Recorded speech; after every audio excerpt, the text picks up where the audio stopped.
Anything interesting happening lately for the Cleveland Browns, y'all? Anything interesting happen for the Cleveland Browns?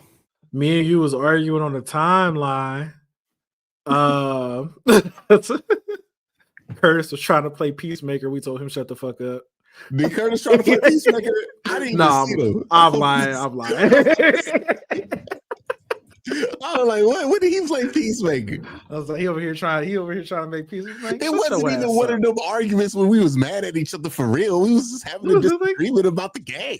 He was like, yeah, we just don't see this the same way at all. Like, he was like, you're a fraud. Like, what the fuck? Hey man, people was like, y'all arguing? It was like, bro, we disagree all the time. I know they must have never seen you try to talk to me about anime. Like, I've been much more harsh about those attempts than anything on the timeline. But yeah, we're arguing about like, where does the blame go, responsibility, right? You know, I think I was making a point about the defense is just too good to not have come through in that moment. And then you're making a point that the offense can't be that bad. I think both points are valid. Like, I made that point. Both points are valid. It's just, for me, I expect more from the defense. I don't expect anything from the offense. So it's just that was my problem. I was like, I know the offense is bad, but we can't just throw our hands up and then doing like nothing for the last 20 minutes of the game. Like, we can't just be like, oh yeah, fair. That's okay. Like, no, bro. Like, no. It's a matter of taste. It's like, what makes you more upset, that or the fact that Carson Wentz went 80 on the elite defense at the end of the game, which I just can't get past. I'm sorry. Listen, this is the thing. Let that go. This is the thing. Both of those things are inexcusable. I personally just saw one side of the ball actually do some stuff in that quarter. I get that. They actually did some stuff right. The Browns offense did nothing. It was just, to me, I'm like, man, fuck all of that. To me, it was like watching somebody put up 30 and then they smoke a layup to win the game. And it's like, and now I'm mad at you. Now I'm mad at Donovan Mitchell. It is like, you can tell me, hey, Q, it ain't Donovan Mitchell's fault. Evan Mobley missed some free throws, but I don't give a fuck about them free throws, dog. I'm mad about the fucking layup at the end of the game. And it's not like that's not valid. It's just like, hey, bro, I saw Myles Garrett get dog walked down that whole drive, and I just could not believe it. I saw the Browns offense look bad, and I was very much in belief of what I was seeing. So it was like, hey, man, I get it. We should have just accept that. This should be better. Kevin did not call a great game, especially in the fourth quarter. All those things are true. It's just, dog, the defense got to win a game like that. Like, damn. Eustace Brand said that was the Browns' defense worst game of the year, and it was. It was. Even with all the positive things that I saw them do, it was still their worst game.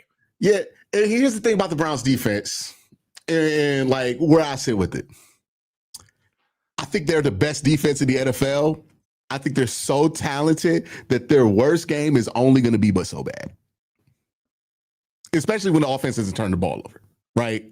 Like, their worst game is only going to be but so bad. This was my point. You can't have your worst game against the Minnesota Vikings. Yeah, like, this was my point. I was like, hey, man, yes, this was their worst game. But even though this was their worst game collectively as a unit, they still only gave up like 14 points for 95% of that game. I'm not excusing the drive. I'm just saying, my perspective was this.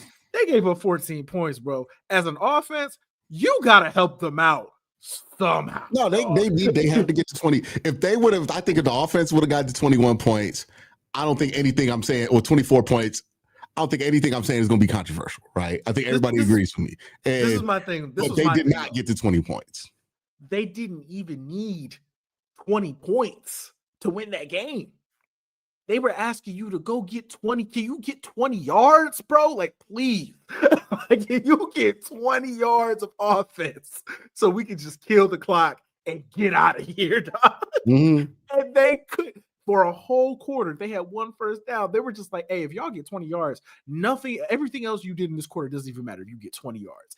And they couldn't fucking do it. It's like you couldn't do it. You couldn't help them out. They did nothing to help that defense out at all. I was talking about this with B-Jax, and I'm like, I think one of the biggest things that holds Kevin Stefanski back is his undying belief in this offensive line. Like, he won't let it go. He ran the ball 2 times on that drive. I could have swore it was 8-man boxes. Because he's thinking, like, it's 2020. I got the best offensive line in the world. We're going to break one of these if I run it twice. And, like, to be fair, Quinshawn was running like a madman in the third quarter of this game. And I don't know how you get to the point to where you think your offensive line can just dictate things like that, because that's just not where they're at. And look, the run game's been better every week since Quinshawn has arrived. Yes. Right. I said this. If he played week 1, they would have won that game. Yeah, like they've been better every week since he's arrived. Now I think it's not just been Quinshawn, right? It's been the line has been blocking better. I think Joe Bitonio's been much better in the run game the last couple of weeks. Shout out to Cortisol, right? Because it seemed like since he got that shot, he's been playing well again. I'll just need a little time to get it revved up. You know what I'm saying? He ain't gonna be no week 1 guy no more, right? Yeah, nah, he can't do that no more. Middle of the season, that's where he got you. But can we talk about how Joe is significantly older than White, and he has also been significantly better than White? Well, White was what, 2017 draft? I don't know if he's 2017 or 2016. He's 2017 draft, right? We got him in 2019. I have to look it up. Or Curtis have to look it up, one of the two. Yeah, Curtis, look that up, what draft class he was in. But he's not that much younger. Like, they went to college at the same time. I thought he was like three something. When was Joel? Was Joel 2014? Joel's 20. He was the infamous 2014 draft. The one good thing. Yeah. The one good thing that happened. Yeah, the only good thing that happened in that draft class is Joe Bitonio. Hey man, got an all-pro. That's all that matters. Yes. They got Joe Bitonio after drafting Johnny Manziel and Justin Gilbert, who Johnny Manziel has even thrown under the bus as saying that guy was worse than me. Not wrong. Technically correct, but don't nobody want to hear that shit from you. Last guy we want to hear that shit from. Yeah, that 2014 draft class, it was, of course, we had Justin Gilbert and Manziel, but Bitonio was in that class. Christian Kirksey was in that class. Yep, Terrence West was in that class, and Pierre Desir was in that class. All-time bad draft. Yeah, I mean, Terrence West wasn't better than Isaiah Crowell, right? And I think it was a UDFA that year. But Terrence West was drafted in the 3rd round. No, Isaiah Crowell. Oh, yeah, I forgot. Was he UDFA that year? Alabama State? Yeah, I think he was. Yeah, I think he came from Georgia, had to go to Alabama State to get in trouble. It was actually like almost 1,000-yard running back in the league. But yeah, that was bad draft. Bad draft. So yeah, like, where were we at? Were we still talking about the defense and the offense thing? Yeah, we were still talking about that. We were still talking about that. Yeah, so I don't know. Like, I've heard a lot from it. When I brought it up on YouTube, it wasn't a very popular take of mine. Like, people thought that I was tripping about being mad at the defense. Maybe I'm wrong here, right? I'll leave room for that. But me personally, if you asking me how I feel, I was disappointed in how they showed up on Sunday so much that I couldn't ignore it. The offense, to me, I mean, like, look, it's unfortunate, but that might be their best performance of the year, and they suck. And this is the thing, we can't. It's difficult to make this clear on Twitter because you type it and you can't hear people's inflections and emotions in their voices and everything like that. But my point was this. Yes, that drive at the end of the game, 80 yards to game you, by Carson Wentz. And I want to throw this out there too before I even keep going. Justin Jefferson is incredible, by the way. Like I don't want that to get lost. He is like one of the 5 best receivers I think I've ever seen in my life. He just looks so goofy. He was, and no, that second touchdown drive, like their second drive, I think it got them to 14. He was fucking cooking Greg that whole drive. Yeah, it was nasty. Frying Greg. He was yelling in his face, everything. I was just like, oh my God, can't even get mad at Greg because he's just like that. Like, it just kind of is what it is. But yeah, man, we can't get to a point as a fan base where an offense does literally nothing for a whole quarter. And we just kind of accept that for it. Like, no, bro. Like, no, that's not acceptable. Yeah, you're arguing for a standard in general. Yeah, like it can't happen. Standard is based on what I've seen this season. Well, I was having to turn the fucking ball over. I'm being honest with you. And it's kind of sad. It's kind of sad that, like, yes, this was their best offensive performance of the season, and it still wasn't anywhere near. They don't good go enough. blank in the fourth quarter. This is actually like a decent performance versus a Brian Flores defense, right? Like, and I think that context matters too. This was a B-flow defense. They were healthy. They're a really good unit. Like, if we would have got 24 off on them, we've been excited, right? Like, we would have been legitimately excited. Like, oh my God, he got 24, 3 touchdowns off of fucking Brian Flores defense. We would have been excited. And I think your point is they didn't even have to score the touchdown, right? Like, you're not saying I need the 20 points. You're just saying I need like more than 3. I need 3 first downs in the fourth quarter. Bro, they probably could have got away with just 2. Like, they probably would have been cool if they just got 2. 11, right?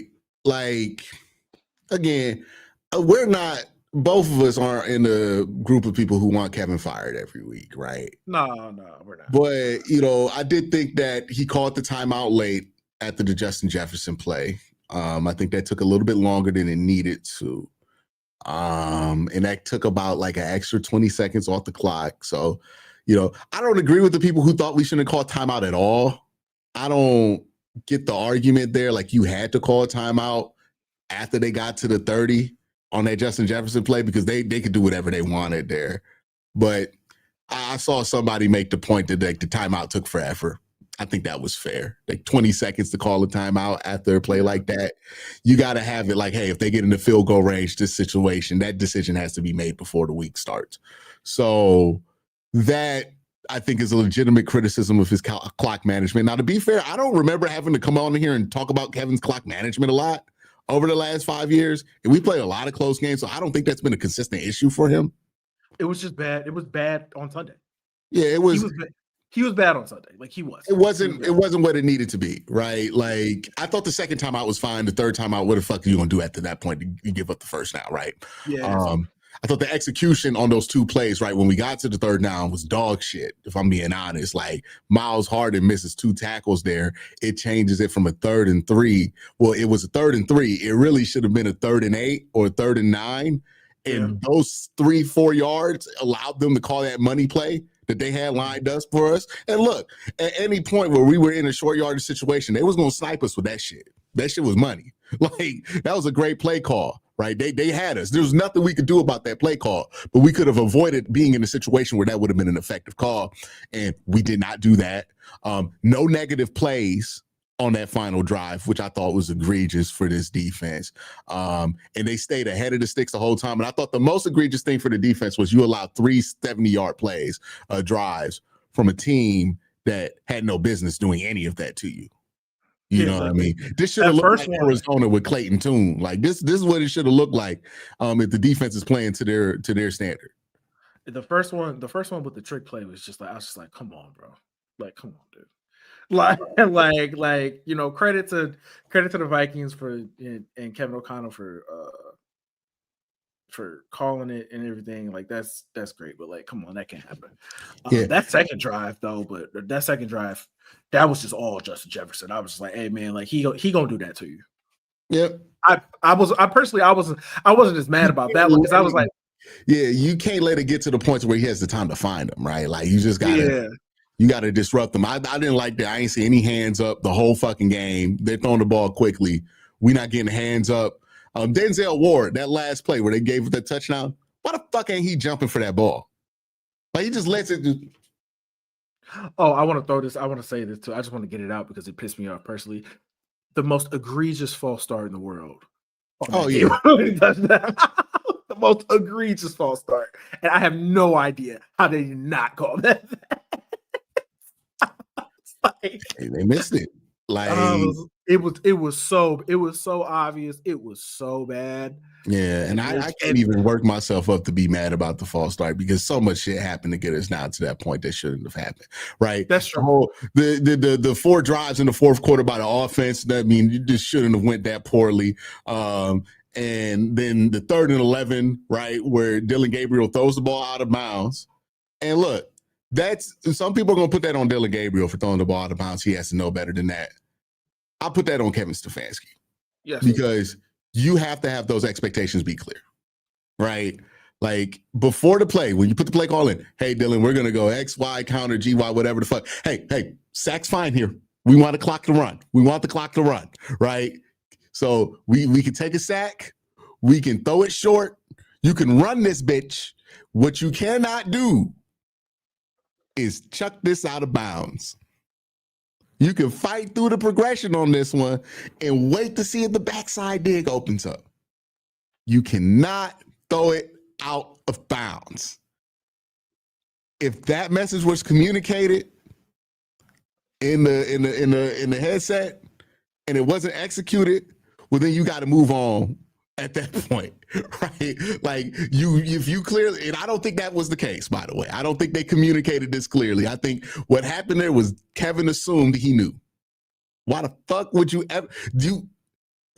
You have to have signs up for obvious shit sometimes. You know what I mean? Like, will you ever go to the restroom, the restaurant, and they say, hey, employees got to wash their hands before coming back to work? And you would think, yeah, man, who the fuck would do that? Who's that trifling? Who's that trifling? And the real surprise that is, I ain't trying to find out, right? Like, who's that trifling? If they don't have a reminder that they ain't gonna wash their hands. If it helps one extra person do it, then cool. That's the same thing. You got to get in the headset and you got to say something to them, and you got to let them know, hey, throwing out of bounds is a no-go here. 2 things you can't do: no interceptions, no out of bounds. You probably got a fucking phrase for it, right? You know, you probably call it BOGO, whatever the fuck you want to call it, right? But you got a phrase for it so he knows.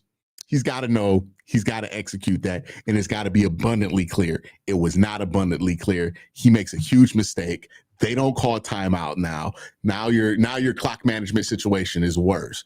But to the people, because I know somebody was like, well, you helped Minnesota. Hey, man, once Minnesota got that Justin Jefferson play, wasn't shit our timeouts was going to do to stop them, right? Like that's like people are like, well, you could have ran out the clock and forced a field goal. They had 70 seconds left.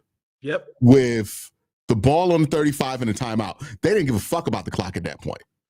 And they know that we're good. Like we're good. Yeah. They almost made a mistake. Like I honestly think that like the Browns almost benefited from the Vikings fucking up right there because the Vikings are like trying to get out of bounds. And I remember watching like, why are they trying to do that? Like why were they trying to get out of bounds right there when if the clock rolls and you force Cleveland to call another timeout, that benefits you. So you need to force Cleveland to call that timeout. So, you know, it's not like Kevin O'Connell was like amazing here with his clock management, or at least the Vikings as a team.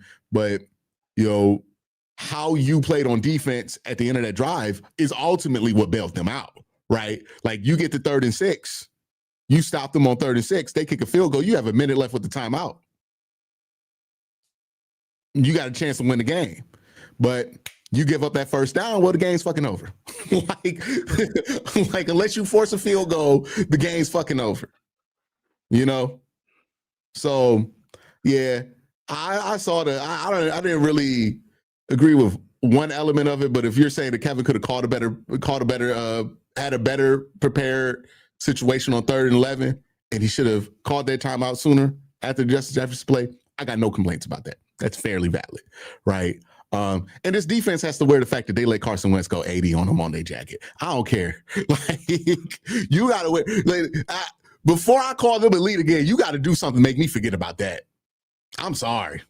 Hey, listen, I'm not about to argue with that. Like that was bad. That was bad. That was bad. Do something in Pittsburgh. Make us forget about it. Yeah, man. Like, you know what I mean? It's like when Darius go out there and play bad in front of the hoes. I don't want to hear about his per 36s. like, I don't want to hear about how good he was facilitating the ball. He was cheeks in the fourth quarter. You know, like, don't sit there and tell me that fucking Karis LeVert was garbage too. I don't care, dog. Like, no, man. Stop, bro. It's not the same thing, but I understand what you're saying. Much better than the Browns offense. Like, I get what you're saying. Dog. Will anyone talk about the fact that Baker Mayfield is having an MVP season? Good for Baker, bro. Baker Mayfield always has an MVP season like the first 6 weeks of the year. Like, I'm pretty used to it now. Hey, look, man, it looks bad. Like, it's not great.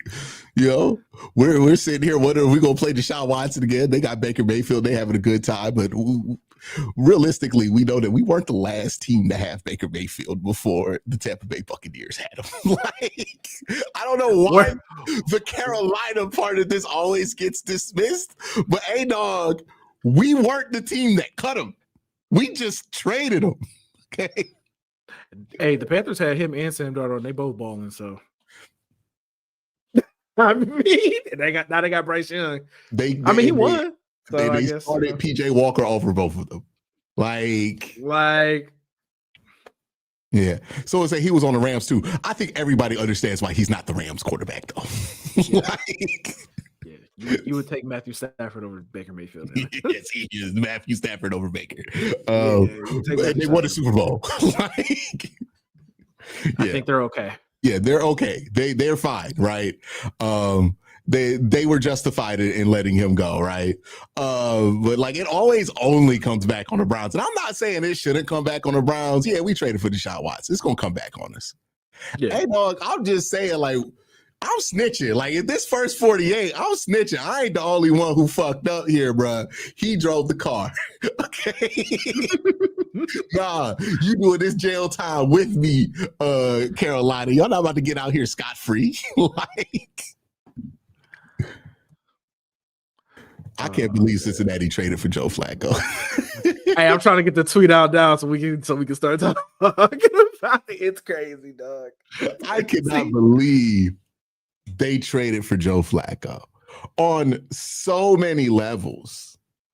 It is hard for me to grasp that this is what they decided they wanted to do. I mean, I can see, I understand why they had to make a move. Oh, yeah. But I don't know why this is the move that you wanted to make. Like, they didn't like Jameis Winston so much. They didn't like the ideal of trading for a Russ. Well, I think the Russ thing was financially the Russ thing wasn't financially prohibited. There was another trade that people were talking about that was. Somebody's gonna have to tell me that, but I remember Ace telling me about, some trade that people thought was gonna happen that the Bengals just couldn't afford. The Russ trade, I would have understood. This though. Yeah, this is one where it's like, hey man, you go in division for Joe Flacco? Like, I don't think this is gonna work out the way y'all think it's gonna work out, man. Joe Flacco had 6 interceptions? I know he's second in the NFL. Yeah, Jake Browning has 8. Yeah, it's also extremely funny that the Bengals traded for the quarterback with the second most interceptions in the NFL to replace the quarterback with the most interceptions in the NFL. Like, that's pretty funny. That's just objectively hilarious, man. Like you being in quarterback trouble and calling the Cleveland Browns is a crazy sentence. Yeah, like why you what you calling us for? Like, What all you right, calling us bro, for? Like, okay, we'll take the fifth. like, did they call asking about Shador and ended up at a Joe Flacco? It's just, Yeah. I do not But- know what to make of this. All I do know is that while I was doing my video for this, I saw somebody put up something about Deshaun Watson being on his way, and I thought about it, and it made too much sense. And now I'm nervous. Now the truth is, with Deshaun Watson, it would take a while for him to come back because he would still have to practice. Like it'd take like a month of practice, right? I think there's a deadline for him to come back, or he has to stay on PUP the whole time, right? Yeah, Curtis, can you look that up and see if there's a PUP deadline? But yeah, I mean, like on one hand, I understand it. Joe Flacco's going to take risk, throw the ball downfield. Yeah, but ain't that what Jake Browning was doing? Like I don't know. Also, that offensive line in Cincinnati is bad, and Joe don't handle bad offensive lines well. Like I don't even think it's better. I don't even think it's better than the Browns for real. Maybe their tackles are better, but I don't think their interior is better. They have a better O-line than the Browns. I think their plan for protecting their quarterback is where it falls apart. They just play a lot of 5-0. You know, they're going to go into play action. Like they're trying to run the Browns offense, basically, is why they traded for Joe. Good luck. But dog, Russell Wilson, like I would have definitely went with Russell over him. But that's what I said when I was doing the space earlier. I was like, bro, I definitely would have traded for Russ. Hell, I don't know why they didn't consider Kenny Pickett. Well, I guess the Raiders might have to play him. Yeah, so. By the way, Curtis, answer for your crimes. Nah, I gotta pour one out. I gotta pour one out for Geno. There's no point in saying he's stunning on these hoes anymore. The hoes ain't calling. That game yesterday made me question. What is it my fault that he didn't stun the hoes? Yes, it is. Yes. You're the reason in Las Vegas. Yes, it's your fault. He's in Las Vegas, and then you had the nerve to say stun the hoes, Geno, and that was the downfall. After that, this shit just went crazy. It's been all bad ever since you said that. All bad. Hey man, I said before when he was in Seattle, but now it just lights too bright. You know what else is your fault? You know what else is your fault? Sam Darnold throwing that game losing interception. Hey man, Sam was cooking that game. It happens. It happens. You know, it happens. That 2018 draft class might actually be like one of the better draft classes of all time when it comes to quarterback. But yeah, y'all mentioned about Deshaun. They're not going to activate his window because it's like a 21-day window you can activate someone. So they didn't activate this week. When is the deadline for them to do it? Because if they don't do it by a certain date, he has to stay on PUP. I think Ray Rax put in the chat. He said, once on the reserve PUP list, a player must stay at least the first 4 games of the season. After 4 weeks, players have a 5-week window to return to practice. If the player does not return to practice within 9 weeks, he spends the entire season on reserve. And if he returns to practice but is not activated within the 21-day window, the player will remain on reserve for the season. Ooh. Be nervous during that bye week, boy. Woo! We about to be sweating. Like, are they about to do it? All the articles gonna be out. Well, you know, if they want to do it, they got to do it now. Woo!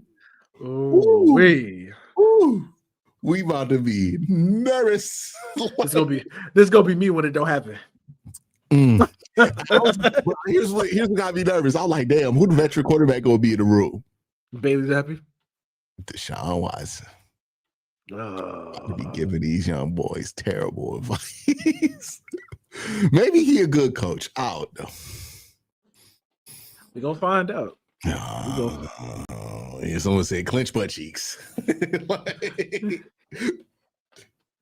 Sweaty balls time, boy. Oh, bye week. Nervous as fuck. Checking your phone. Did it happen? Cool. Okay. Somebody said he Watson closer to coming back. People think, hey man, we'll see. Well, I mean, 8 months would be about now, right? He tore it in January. Yeah, retore in January. Yeah, it's about 8-month recovery so you can practice again. Let's see. Yeah, about now. Like I don't ever buy the whenever you watch these videos of somebody coming from an Achilles, like, oh, look at him run. He's doing it because it's just so hard to sustain that activity on a torn Achilles. You saw the video of Jason Tatum, I was just about to say Jason Tatum. I was like, nah, man. But you're not playing no time fucking soon. I was like, have you seen him walk? Have you seen him just try to walk on that leg? You can tell that it's not. No, because it's elongated, right? The problem from what I could tell is that the muscle gets stuck in the stretch position.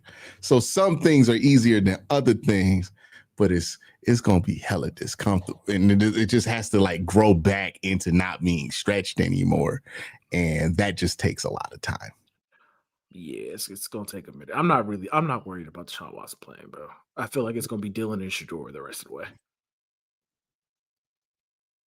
And if something catastrophic happens, we see Bailey's happy. Who gonna be talking to Dylan on the sideline when he make a mistake on the iPad? It's gonna be Shedeur. Hey, brother, what you should have done? I think it's gonna be Bailey, bro. I think it's gonna be Bailey. Gonna be out there coaching it up. He'll be like, nah, man, you gotta. Do we trust that Bailey's haven't seen enough football to give valuable input here? I feel like there's some things we are overlooking. Hey, you know what's funny though? Because I remember reading Bailey Zappi's draft evaluation before that draft, and it was and the one thing he said was, "Hey, man, he'd be a hell of a coach." Maybe he the next Sean McVay. He said he'd be a hell of a coach. Bro, when did you tell Geno to stun on them hoes, Curtis?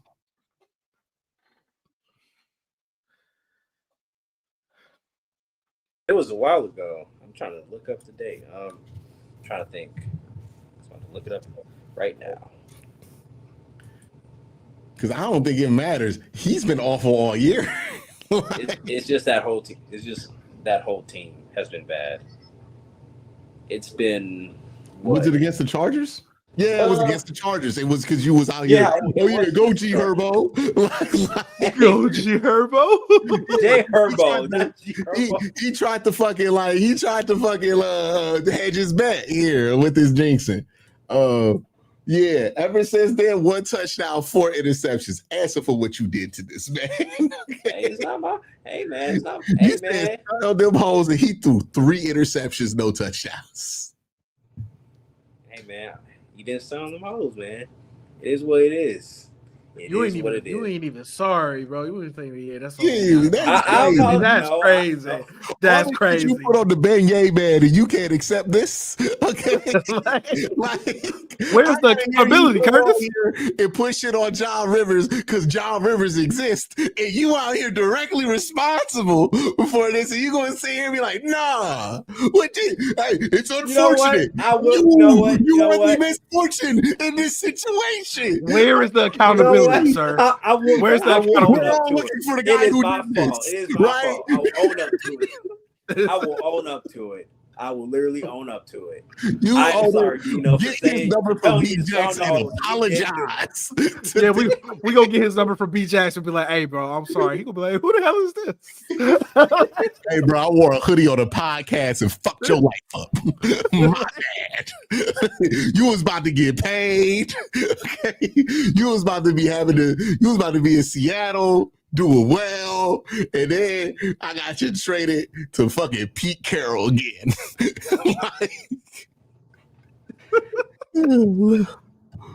Man, you're gonna be making the same apology to Sam Darnold at the end of the year. No, I will not, because I'm not even gonna say nothing about it. He's learned his lesson. I would have to imagine. I'm telling you, Sam gonna have a great game. He gonna have a great game against a good team, and Curtis gonna get excited. He gonna do the same thing with Sam. By the end of the season, we're gonna be right back here doing the same thing. I can already tell. I already know. Yo, he hasn't won a game since you told him to start on them hoes. Do you realize this, Curtis? Hey, man.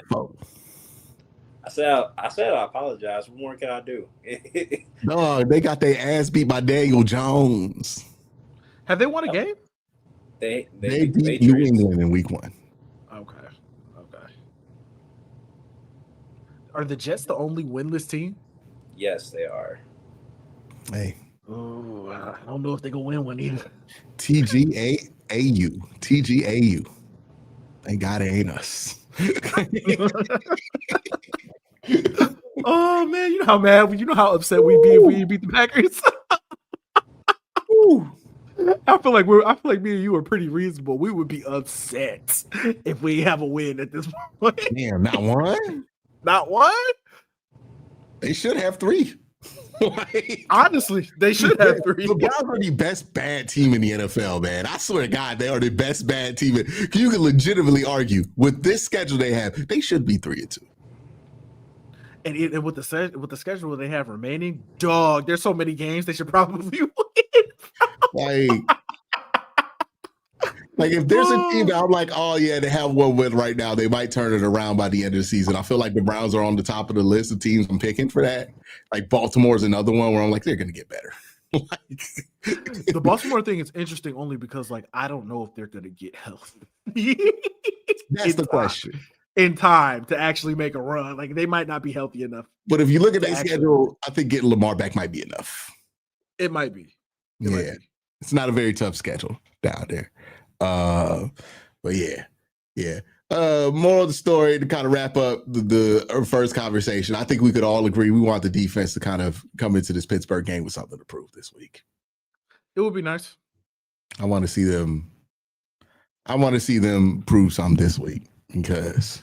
Oh, also, can I just rant real quick about people in confirmation bias? Hey, bro, just because you said that Mason Graham was bad before the draft doesn't mean that Mason Graham is actually bad. And he's a defensive tackle, so defensive tackles, unless they're like Aaron Donald, don't really put up stats like that. People are still like trying to make the point. Like I think Mason Graham's at a point to where like he could have a not great game, and I thought this week he wasn't amazing, right? Like he was okay, you know. But like we not at the point to where we like, all right, y'all, it's okay. He's played really well the last 4 weeks. Like even like I thought collectively for everybody on the defense, this last week was their worst game, except for Malik Mason. Collins. Except for Malik Collins. Malik Collins is free of the slander, by the way. If anything, we ain't talking to you. We ain't talking to you. Hey, we're not talking to you. We ain't talking to you. You ain't talking to you. You was good. Yeah, you did what you needed to do. The final drive. That's not on your jacket. Nah. Miles, we ain't talking about you. Miles, your little 2 raggly ass pressures you got this week versus 3 backup offensive linemen. We gonna have to talk about that, son. Oh, by the way, Mason had 4. Yeah. That can't happen. I'm sorry. Mason and Malik can't have more pressures than you, bro. No, not this week. Absolutely cannot. Like, no. That can't happen. No, I'm sorry. And to Mason's credit, that 1 3-and-out, there was 1 3-and-out in that game where it was all Mason.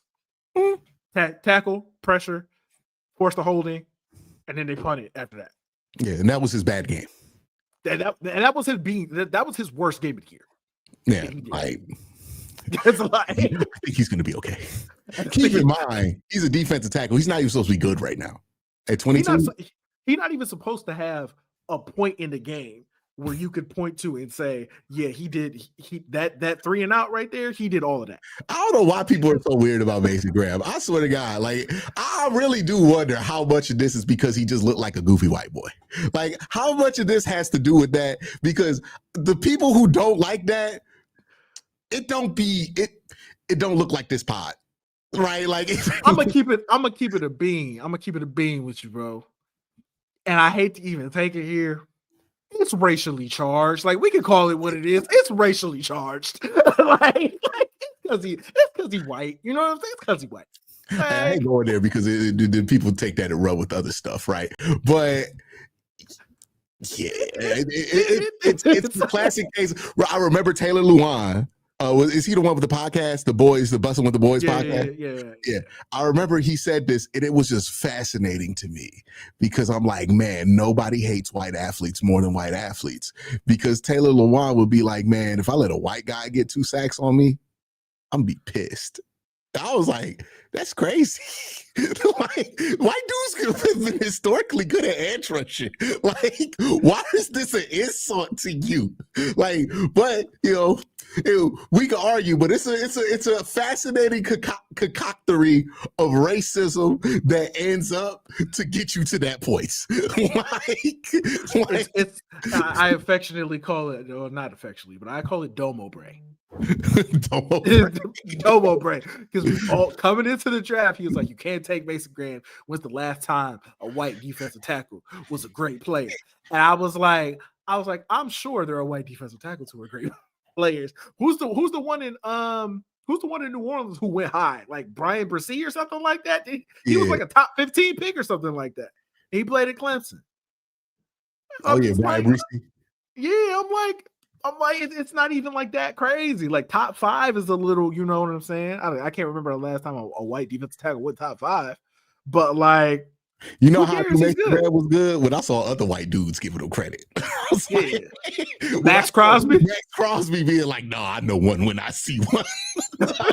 Okay.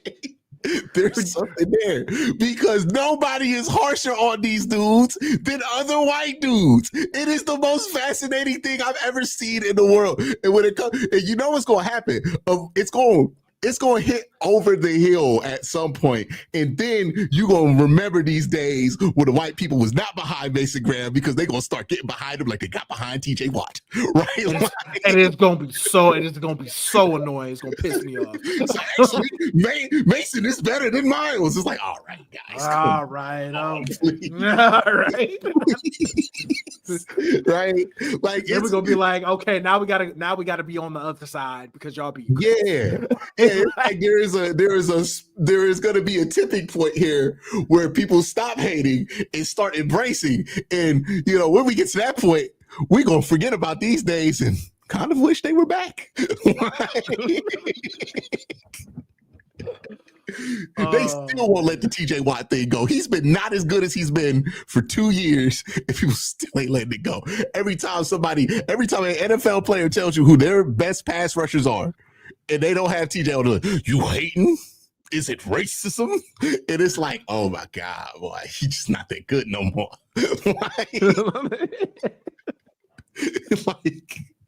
It is strange, dog. Strange. I remember dealing with this when we was talking about not Riley Moss, but the other white corner. Cooper DeJean. I'm like, he could play corner. Everybody I talked to about that, no, he's a safety. I'm like, damn, he returned kicks. Who returned kicks and then play safety? It was they only let white dudes be athletic enough to return kicks and play safety because the only other guy I saw do that was Jim Leonard. Yep. like what? He's athletic enough to return kickoffs, but he can't play outside corner. It's racially charged, bro. He ran full. People like, nah. Nobody brings up this point all the time. Eric Weddle with a bowl game shut down Calvin Johnson. They put that man in safety 2 months later. It's like, what is going on? Again, it's a special concoction, a cocktail of racism that makes it get to the point to where it actually starts to affect white athletes. It is fascinating. And I don't want us to talk about it too much or too loudly because it may become like a larger talking point. Yeah, Barstool Sports is like using us as a jumping off point, and I'm good. I'm like, oh God, it's over. We were fucked up. My bad. I'm sorry. Jason Whitlock agreed with me. My bad. Our bad. That's on us. We take accountability. I have a notes ad screenshot for if that ever happens. Jason Whitlock agreed with me. I was in the wrong, y'all. I'm sorry. I fucked up. Okay. I would like to submit myself to punishment to the Black Alliance of Football Writers. I'm sorry. Okay. I will suspend myself. It'd be like in college, right? Where a school know they violated. I'll suspend myself for 2 weeks and pray for leniency from the board. Okay. Be having people speaking on our behalf. Well, they took accountability. I take accountability, and I will go to accountability training. Okay. This should never happen. Okay. We're gonna have to be like that Panther pie. It's like, yeah, God, we need to take a We need to take a break. We will still be supporting the Cleveland Browns. Somebody said nobody in here is offended because this is a carefully curated audience. Yes. Yes. We try to keep it that way. And the reason you are here is because you are the type of person to be offended about this certain thing. But boy, they blast this shit out. Oh man, if this shit blow up, we're gonna be like, yeah, we can't have these conversations anymore. We gonna like no twist. We gonna have to find Al Sharpton to apologize. Find Al Sharpton. Remember that shit growing up? Everybody who fucked up found Al Sharpton. Al Sharpton, yeah, man. Let's go call Al real quick, bro. I was watching an episode of Girlfriends, and I was like, wow. I don't know if the writers realized they was roasting Al Sharpton because in like an episode earlier this season, this fictional cola company got called out for raising prices in black neighborhoods to price gouging, right? That was the storyline and ended up being true in the storyline. 4 episodes later, Al Sharpton is working out an endorsement deal in William Dent's office for the same soda company. And I was like, hey, bro, does he know they making fun of them? Like, were they intentionally trying to make fun of him? Because that is amazing commentary on Al Sharpton. Like, hey, bro, somebody said, get FD Signifier or Mark Lamont Hill to apologize to us. My bad, Feek. Oh, I'm sorry. Mark, I apologize. Dakota here said, damn, I'm the only white boy here. Hell no. We got hella white homies. All our white homies is cool. I'll be Ray Rags, right? Like, we all be laughing together. We can recognize a little bit of ridiculousness here. But yeah, man, Mason Graham dealing with all this stuff. I'm like, boy, if he was Malik Graham about it like this. I knew it was crazy when people were telling me how much more athletic Kenneth Grant was, and then I watched the tape. I'm like, what the fuck are you showing me? I'm like racism, bro. It's racism. It's the only reason you get here. That's such a better athlete. He's so much quicker off the ball. I'm like, none of this is true. Like, what? I really don't want to be the guy like, hey man, you only saying this because he black and he white. Is it possible that you are inferring athleticism on him? I guarantee you, if Mason's name was Marvin Johnson, he goes top 5. Nobody questions. He's a great house. Look at how bendy he is. Hey, he used to wrestle. Nobody questions it. He's so heady.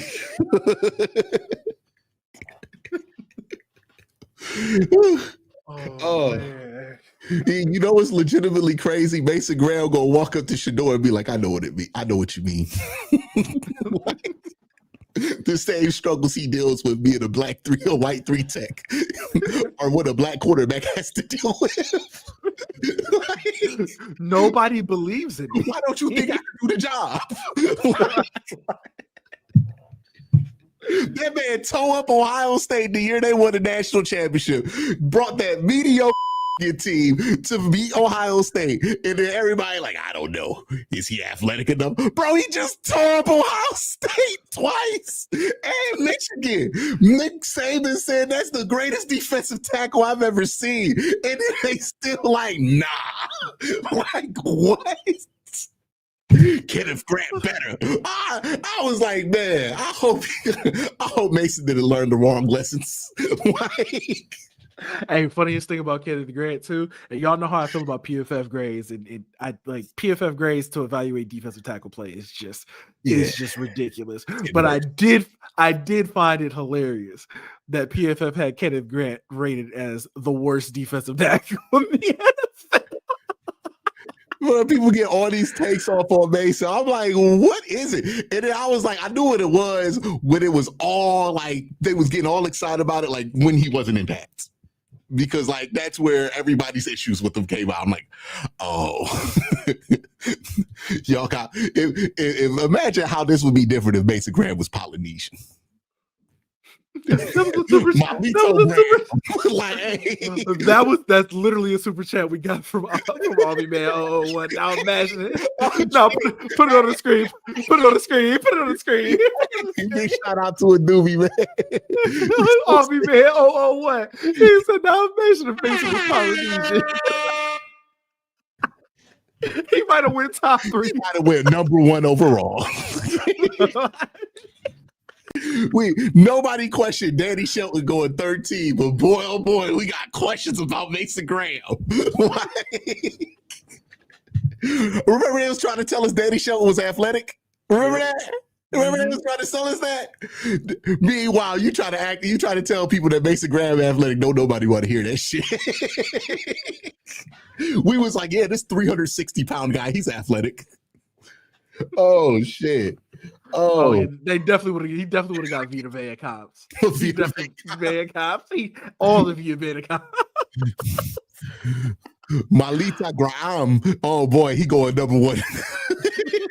Malita Graham. Yeah, let the last name be on some crazy too. Yeah, he would have been number 1. They were like, can you play O-line? Can we use him at fullback? I knew it was some bullshit when somebody told me Mason Graham should have been a guard. Oh, that's just racism. Racism. That's all it is. You just went Bill Polian in the reverse direction, brother. We need to stop all race science draft evaluation. All of it. Stop all race science draft evaluation. Just watch them play football, bro. Stop all the shortcuts. You didn't even have to watch the tape. Watch one fucking game. No, David said, hello to Graham going number 1 overall. Dan Orlovsky on great. Oh, get up. Hello to Graham. Oh man, he's alone. He just has that strength.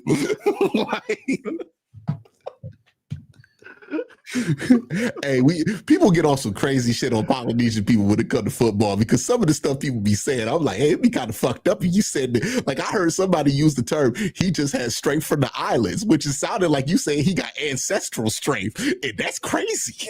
Okay. Hey, man, we some of the things that draft scouts say about other players, if it was in any other context but football, would be egregious. Oh man. Oh man. You know what I need to do? One day on the pod?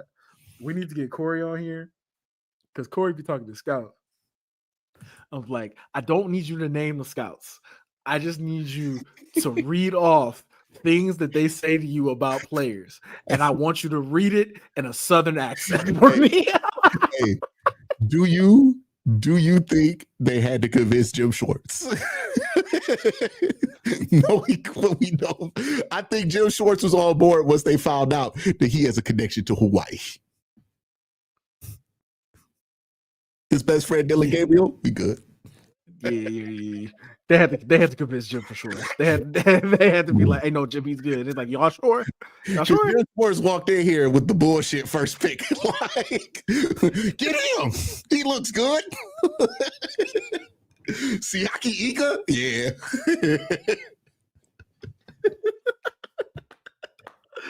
Oh man. Mason Graham should have been spending all his time pre-draft getting a tan. Okay? Oh man, we would have gone to the fucking Giants. If you look at how they try to run the defense, it might make more sense if they would have drafted Mason Graham. I'm genuinely happy that they took Mason, bro. Like Mason is going to be very good. He's going to be very good. every scout I talked to that wasn't with the 9 cents was like, no, that guy's good.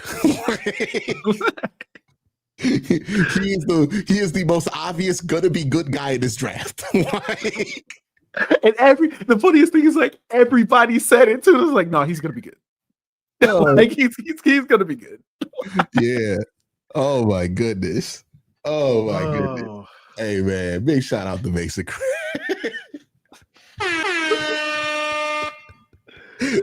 I can't believe they still on it.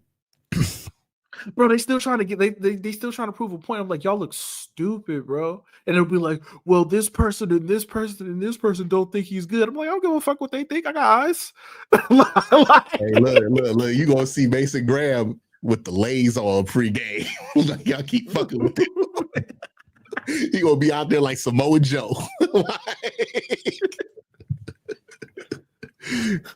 Like, I'm from California, brother. That was crazy because nobody had any questions about whether Carson Wentz should command the middle. No, you see a white middle linebacker, they were like, nah, I like that. I like that. He's getting the defense in position. Looks like a leader to me. Nobody questioned that, right? Well, Graham called him captain. Oh, I don't know. Hey, we see Carson Wentz make one crazy tackle in training camp. We started calling him Captain America immediately. No pushback. No hesitation. He already been put on the All-Pro team. I'm like, okay. He living that easy life. Meanwhile, Mason Graham out there whooping ass can't get nobody to say nothing. Need me and you to tell you how good he is. Hilarious, brother. Hilarious. Got the two brothers going to bat for him. Like, nah, Mason's cold. Like, what we doing? Hey, I wonder how much of the Fernando Mendoza hype will happen after his first post-game interview in a big game. Yeah, people right now, they're like, Mendoza? I don't know. Having Damo brain, right? You take off that helmet. Oh. Oh, he one of those cute, man. Oh, it's like a Canelo. Okay, so he's from Spain. So it's like, okay, all right, I see what's going on here. No, that shit is hilarious because I was like, he's Mexican. I'm like, that's crazy. He's not even close. He's first of all, he's Cuban. Yeah. Oregon, so it's Oregon, Indiana this week. Let them win. Get on that post game. I think we did everything we needed to do. We took care of our responsibility. And first and foremost, I would like to thank my Lord and Savior Jesus Christ. And it's like, oh man, he's number one. Mendoza putting him ahead of Garrett Nussmeier. Mendoza absolutely passes the Bill Polian test for sure. Yes, he's gonna pass the Bill Polian test. He's like, it's not like the rest of them. He's big, slow. He moves like Joe Flacco. Yes. Oh, all right. Let's stop before we get in trouble. Oh, if we gonna get in trouble, we gonna get in trouble. We went on that topic way too long. We reveled in that for too long. We unfortunately we had a good time with that one. So y'all see me calling him the tribal chief. Mason Graham, the tribal chief. Hey, if Mason Graham is Roman Reigns, does that make Solo Sikoa Dylan Gabriel? Because they both short. Anyway. Hey, so uncomfortable conversation I want to have. Are the Browns going to trade David? Because I'm hearing some. We don't have sources, by the way. I'm hearing some things. Here's what I'll say. I don't think they're good. They're looking to trade him right now. My fear is, this is me speculating, that we are one blow up away. And the blow up seems to be brewing from David Njoku. There's a lot of frustration there, right? No contract in the offseason. You've noticed, and I'm sure you know, he hasn't talked to the media all year. No, he has not. That's interesting, right? He's like all these. Joe Flacco did an interview the day after he got benched with the media. Mm-hmm. David Njoku has not done one press conference all season. I also heard he was having a good time in London. Having a good time. No, look, he at least played well in the game. He was having a good time a little bit. But I think there's going to be very little tolerance for veterans who are going to be setting a poor example. And I think we're getting dangerously close to David being in that area. The only thing keeping him is who do they replace him with? Yeah, they have Hero, but they don't have anybody else on the roster that they don't have any other pass catcher, right? That's the big issue. Unless you want to make Dylan Sampson a huge part of the offense, which is like, I don't know. So, yeah, I don't think they want to trade David Njoku. I don't think this is a situation where like, oh, we got to get the draft compensation, right? I think this is a situation where it's like, hey, man, it just might be time. Hopefully they avoid it. This team's better with David Njoku than they are without him. Hopefully they, like last time, figure it out. But yeah, if the vet already got traded. Joe Flacco already got traded. But if there's another vet that gets moved, and it would be shocking, my bet is on David. And it's like the thing with David on the All-22 too is like, you supposed to not be doing some of the stuff he's doing post-play. Oh, what? Complaining? And like visibly, yeah, right. Like he was mad about that touch. The when he was streaking up the field uncovered. He was mad he didn't get a 50-50 ball in the red zone, right? Even though it was ill-advised. He was mad about another play where Dylan got sacked. Like he clearly is in a weird place. Yeah, he wasn't happy. That play that Jake posted too, where like he's streaking and he should have scored. I'm like, people were mad at Dylan. I was like, bro, he's not even looking over there. Like one, he's not even looking over there. Two, KT Leviston got beat right off the snap, and whoever he was supposed to be blocking was in Dylan's face in less than 3 seconds. Like there was nothing. Yeah, and it's like the ideal is you can work back to that, right? Like you can work back to him streaking open. You can check one and then work back to it. And I do think the Browns need to let Dylan work the play through more a little bit because I think they were a little bit scared. Yeah. But no, they need to let him work through it. I think he can. And I think they'll try to do it this week. But yeah. Yeah, they I'm not gonna lie, the way that KT was in pass pro, like I completely understand why they were scared. Yeah. Yeah. Because even if he wanted to work back, he had no time to get back to David on that. Yeah, and if the Brian Flores defense, they're gonna run some trickery. So some guys are gonna streak open. They're just gonna bet that they're gonna get you before the snap and have your eyes in the wrong place. The amount of experience required to like decode a Brian Flores defense to that level is just like it ain't in Cleveland. Like it ain't even in the fucking North, if I'm being honest with you. Aaron Rodgers might decode that shit, right? Like, but yeah. So I don't know, man. So much of the Dylan Gabriel conversation is like people just trying to make it seem like he's the worst quarterback in the world so they can justify moving on from him. And that's only going to get louder now that Shador's the backup. So there's a part of this where I'm like, I just kind of got to stay off the internet with this because people are going to be trying to push you or pull you in any given direction now that it feels like a free-for-all at the quarterback position. But, I'm trying my best to just fairly evaluate Dylan. And I thought Dylan was, I would give it, given the circumstances, a 70. if I was grading him based on like how other quarterbacks are in the league, I'd probably give it like a 60. But I think that's what PFF gave him. So I think that's a fair enough grade for him. But yeah, I mean, rookie debut. All I wanted from Dillon was not turn the ball over, get the team a chance to win in the fourth quarter, and they did that. Right, like that before the game, I said that was all I want is that. Right, I wasn't expecting to be improved or anything. Like just don't fuck it up. Don't turn the ball over. If you do that, and we have a chance to win in the fourth quarter, that is enough for me. So that's what he did. He was fine there. We'll see. Look, man, nervous as fuck about this Pittsburgh game. Not even gonna lie to you. Look, this game always has horrible consequences for the Cleveland Browns.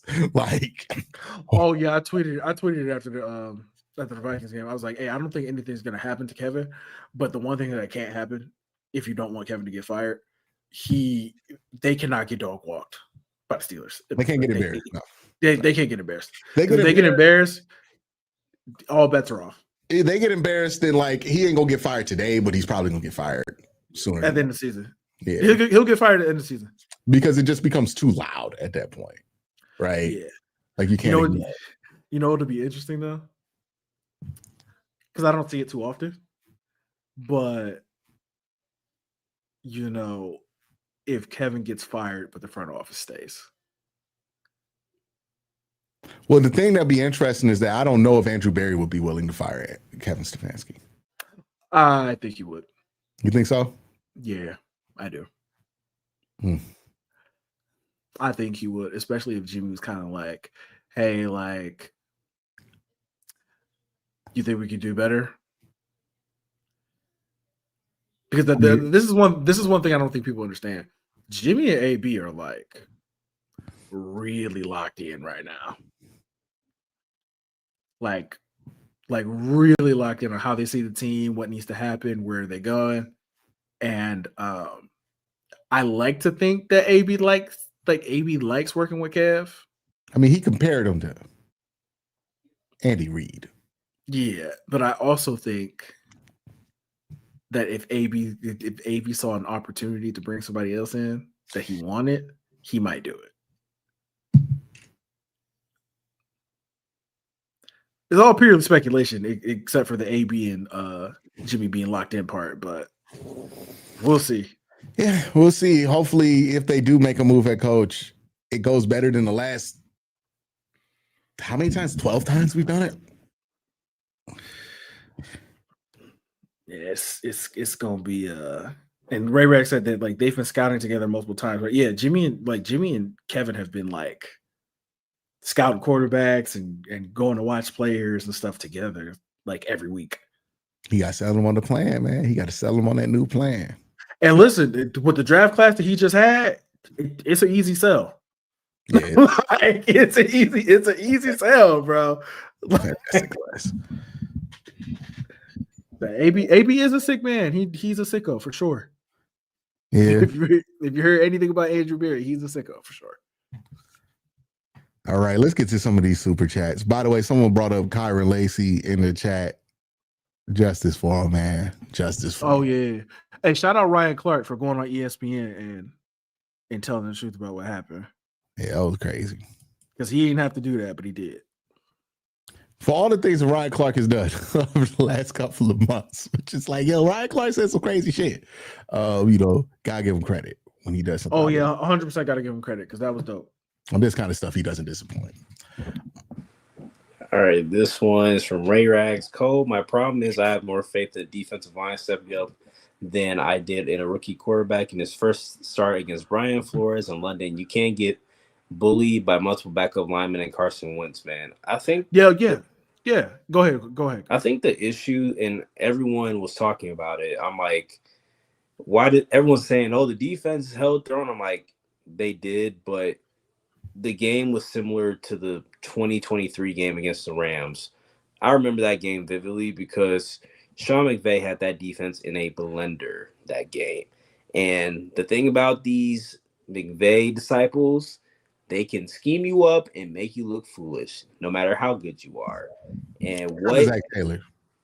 Except Zach Taylor doesn't count though. Zach Taylor was he was the first one, right? Yeah, he was the first it one. was the first one that didn't work out. Then KLC was the first one that worked out. And is LaFleur? LaFleur, he didn't do shit, honestly. He looked like a deer in headlights. He didn't know what he was doing. What I'm saying is LaFleur McVay guy? Yeah. He was on the coaching staff in 2017. Yeah, he was. Yeah.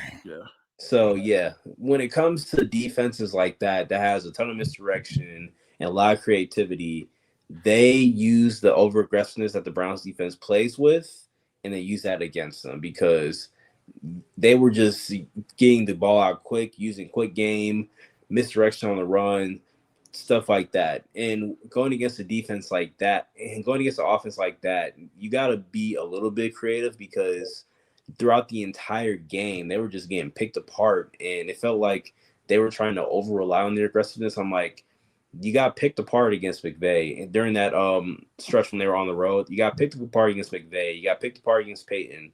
And in the playoff game, to a degree, against the Texans, you got picked apart there. And you still didn't change the scheme a little bit. So the next time they go against a disciple of McVay, they gave them like 21 points in the first half. Yeah, fair. Yeah, but it was like the chunk plays and stuff like that. But the thing is, the defense just struggles against offenses like that. So it's not really a surprise to me that they struggled. I kind of predicted it. Yeah, I just hate how they gave in to struggling at the end of that game. Like in that last drive. They were just so okay with it on defense. When you watch them, it's just like, oh, okay, we're not even mad. We're not even going for it. We're not trying to make an extra play. Like they just had kind of resided to the fact that they could do nothing to stop Carson Wentz. And I just think that they should be embarrassed by that. Offense should be embarrassed too, but like I don't know if shame won't help them. We've been shaming them for weeks. I'm gonna keep fucking shaming them. They should be ashamed. Like, it's terrible. It's terrible. At this point, it's like, hey man, everybody but Quinshawn, we fuck with you. everybody fuck you except for Quinshawn, right? Like that's what it's been. Before we get to the rest of the super chats, man, we ain't even talk about James Franklin. We ain't talk about James Franklin. Losing to UCLA? Man, we ain't even talk about James Franklin. Boy, booty cheeks, man. Oh, Domo not in here. Domo not in here now. Domo not in here now. He ain't here this week. He ain't in here this week. He heard the Mason Graham conversation and he was the guy who was outraged. So what is this? UCLA. Shout out John Rivers, man. Shout out John Rivers. Hey man, Nico, I believe you. You gave him a reason to stay. Like that man was on the fast track to go into Miami. Okay. Man, James Franklin just taking draft stocks out there. Penn State, man, taking everybody draft stock. Insane.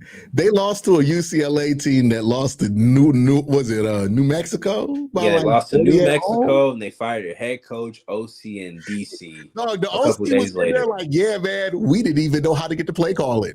I was so inexperienced at this. And that dude beat you, James Franklin. Hey, man. Hey.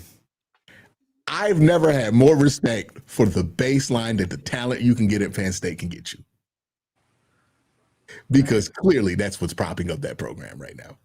They're not even ranked anymore. That defense got picked apart, but I think I got this tweet that was posted about Jim Knowles and that defense. Hold on. Wait a minute. But they lost to like the lowest rated team in college football.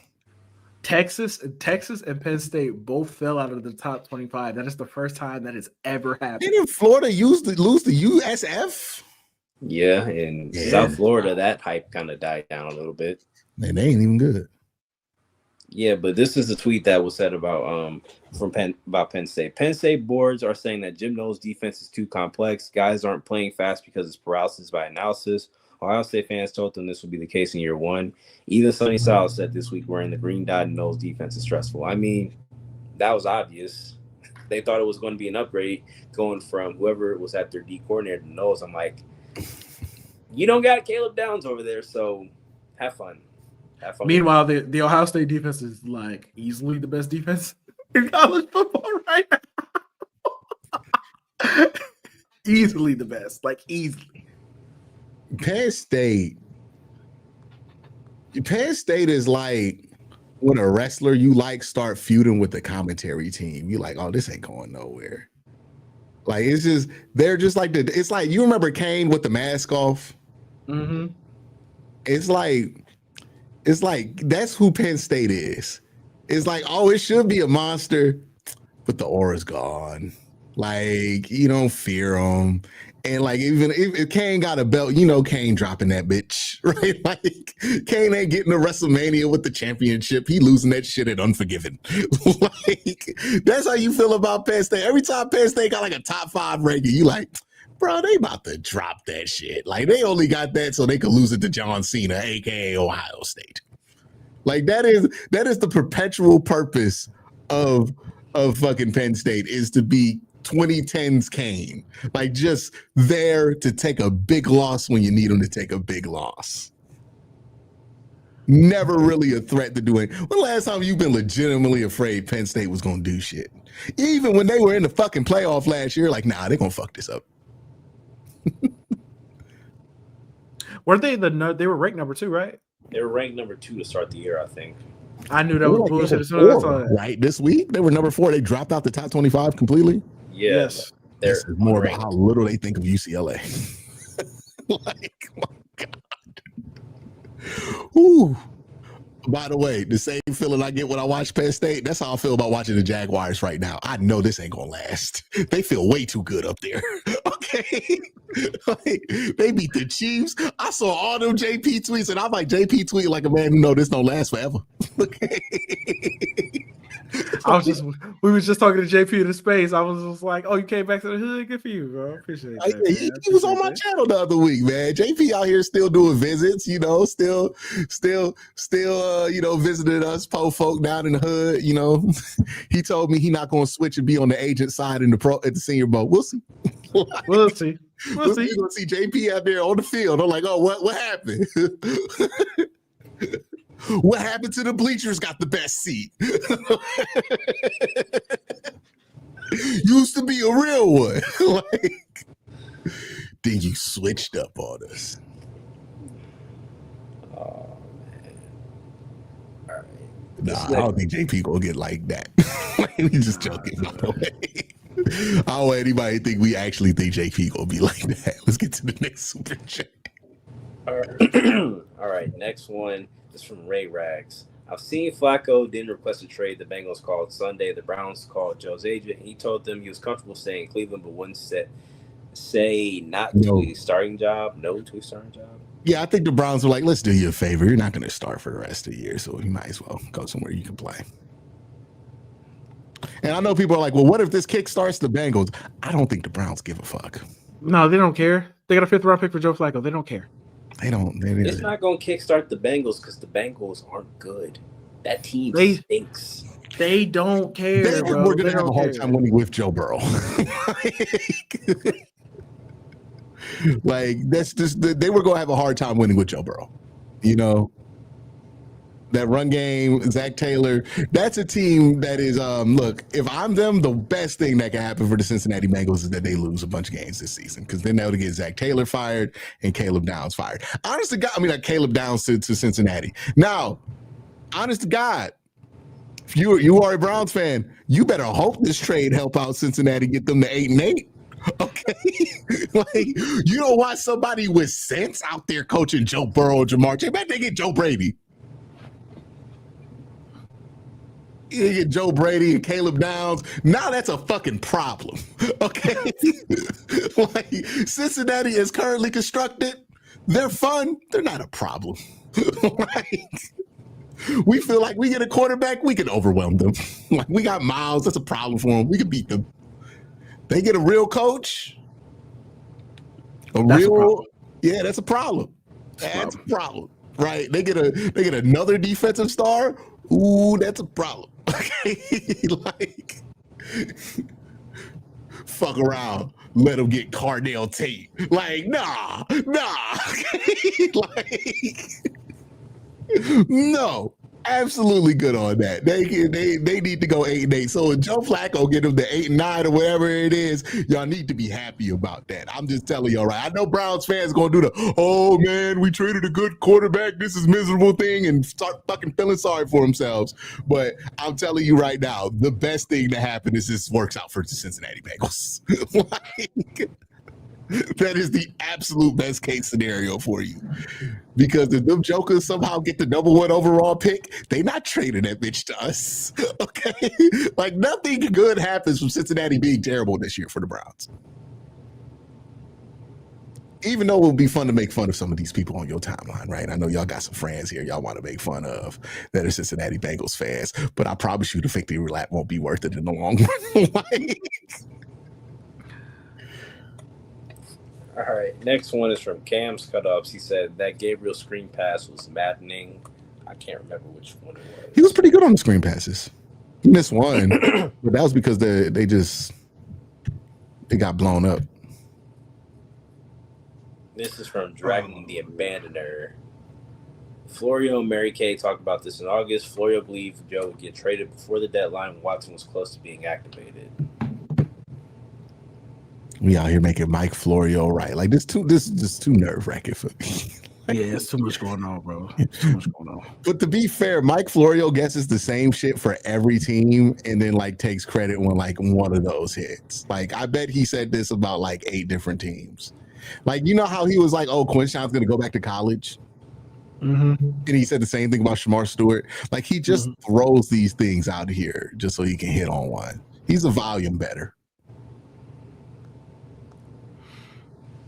All right, next one is from Ryan Chaudhry. He says, so are the Jags good? They are good. No, I don't buy it at all, dude. That team is not past the eye test. They're 4-1, so you know I'm just gonna be like, yeah, okay, they're good. Brother, did you see how they won that game? Yeah, I saw how they won against the 49ers too. They shouldn't have won that game either. That team is cruising for a bruising. Like that team is that is a team I'm like, yeah, this shit's gonna get real on them soon. I look at their schedule and I'm like, hey man, shit might not get real for them this year. maybe they go to maybe it don't get real to the playoffs, right? But I just if we're acting like, are the Jaguars going to give us a good draft pick? I don't know. Like that doesn't seem like it's likely right now. It's still a first round draft pick, so it's fine. I saw people get mad at you about that, about pointing out the fact that hey, a first round draft pick's pretty good. They're like, are you on the payroll? Are you on the payroll for the Browns? Like, no. I was like, bro, a first round pick in the 20s. I need them to win just so Browns fans get less annoying. Yeah, it's like a first round pick in the 20s, a first round pick in the 20s. Like, look at this past draft in 2025. Look at all the players who got picked in the 20s and the early 30s. Tell me there's not good players there. Still valuable in the trade. like what are you like? What is the problem? What's the problem? Yeah. They got a first round pick. Yeah, it's quite okay. You know what I mean? They'll be fine. Yeah, and they got Quinshawn and they got Mason Graham. Okay, like they're fine. They for the extra first, right? Like they got Quinshawn. Like I was talking to JP about this. I'm like, at worst is a win-win. Like literally, that's the worst it could be for the Browns. Is a win-win. Yeah, if you're telling me who's been more impressive, Travis Hunter or the combination of Mason Graham and Quinshon Judkins, I would say Mason Graham and Quinshon Judkins. Yeah, I would say by significant portion. Even though like Travis is coming along, right? You know, and he had a really good player. He had a really good game yesterday. Really Travis, but the thing is that this trade does not require Travis to suck in order for it to work out the Browns. You know, part of it required that the Browns make the right pick in this draft with those two picks that they had, the 5th and the 2nd round pick. But once that happened, it's like, okay, well, you know, it's cookies. Right? It's just bonus time. And we get an extra pick. Yeah. It's like, okay, it's icing on the cake, right? Yeah, just hit on that one. Might be a receiver, who knows? Yeah. You wanted an impact player on 3rd and 4th down on both sides of the ball, and you got him.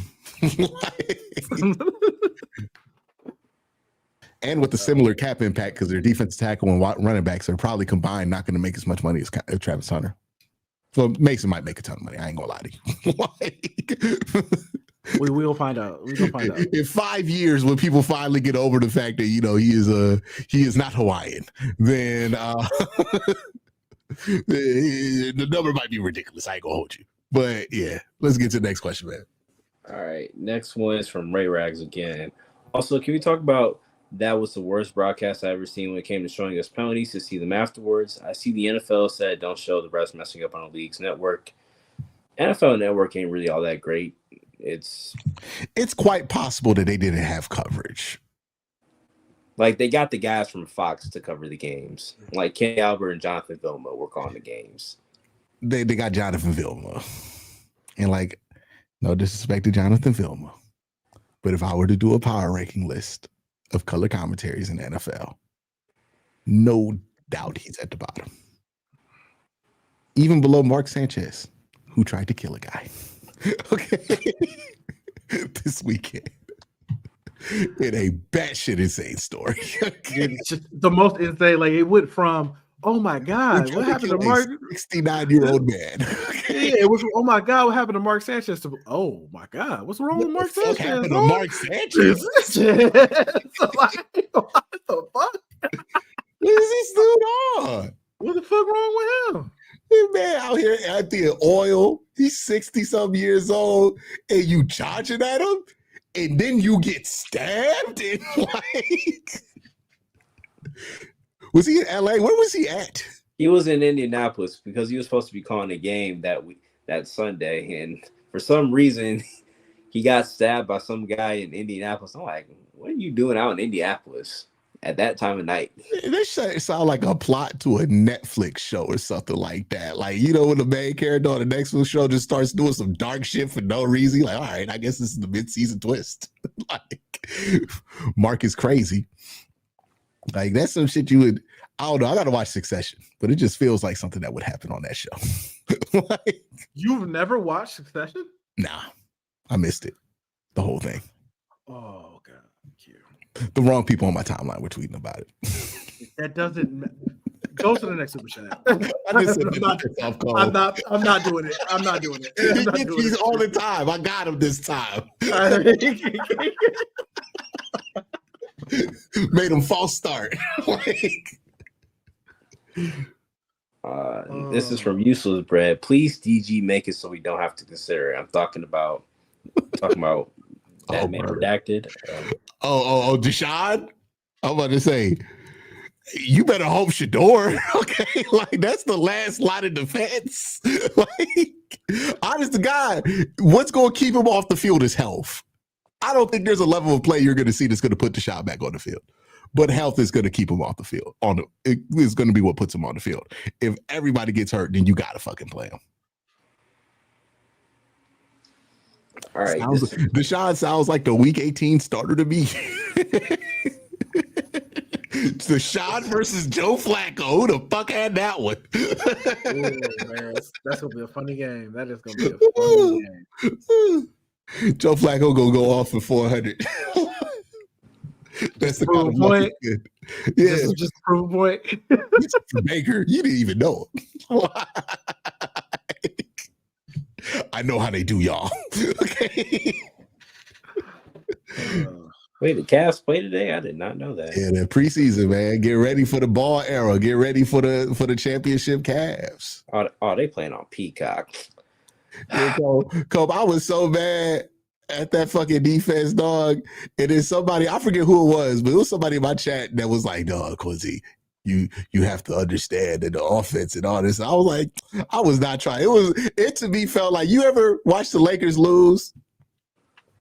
And like LeBron and AD was fucking up, but you want to talk about Ruie? It is like, bro, like, why the fuck you talking to me about Ruie?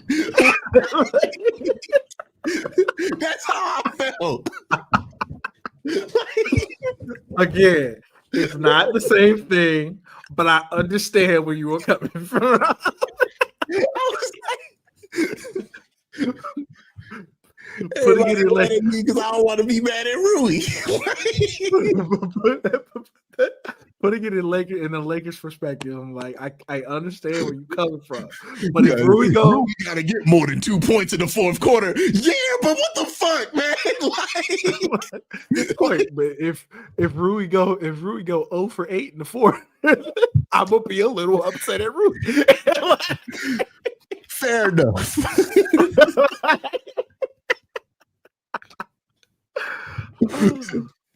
All right, next one is from Dragging the Banner again. What if we finally get 2020 Watson, brother? In the worst time possible, man. When we care about draft position. Why are you putting that shit out here, man? Nothing would piss me off more than him actually playing well when I want good draft positions. He throws for 400 yards and we don't actually need a quarterback. We gonna trade back when we got the chance to get Fernando Mendoza. I'm gonna be like, man, I fucking hate this team, dog. Don't say some shit like that, please. Okay. We're actually going to extend him. Man, oh my God, boy. I'm like, you know what? Stop them hoes, Dylan.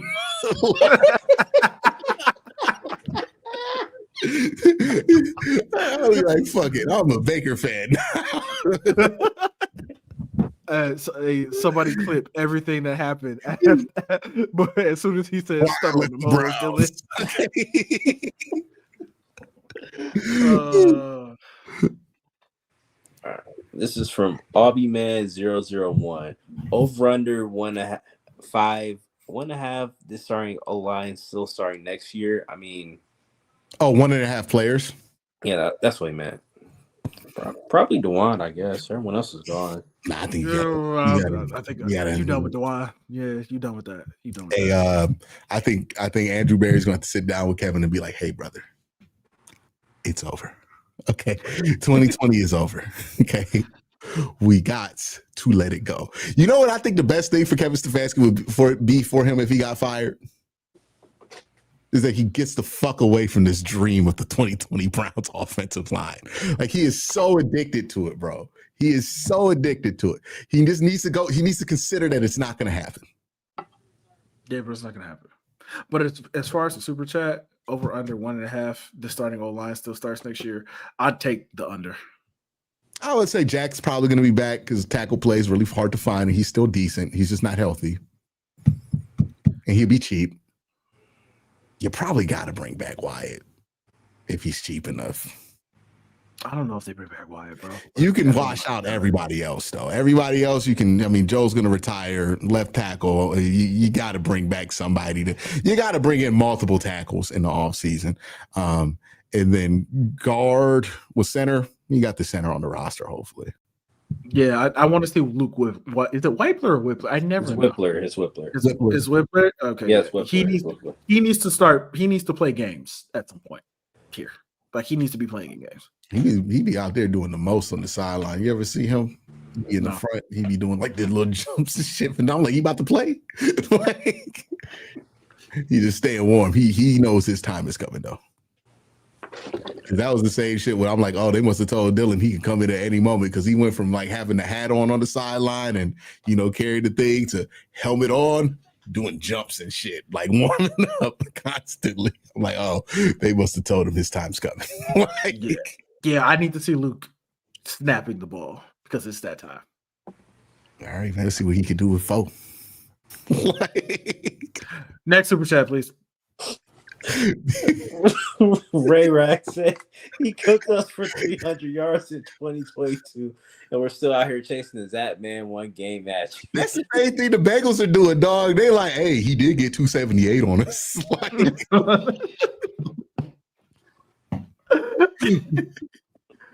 Maybe we can bring that guy back.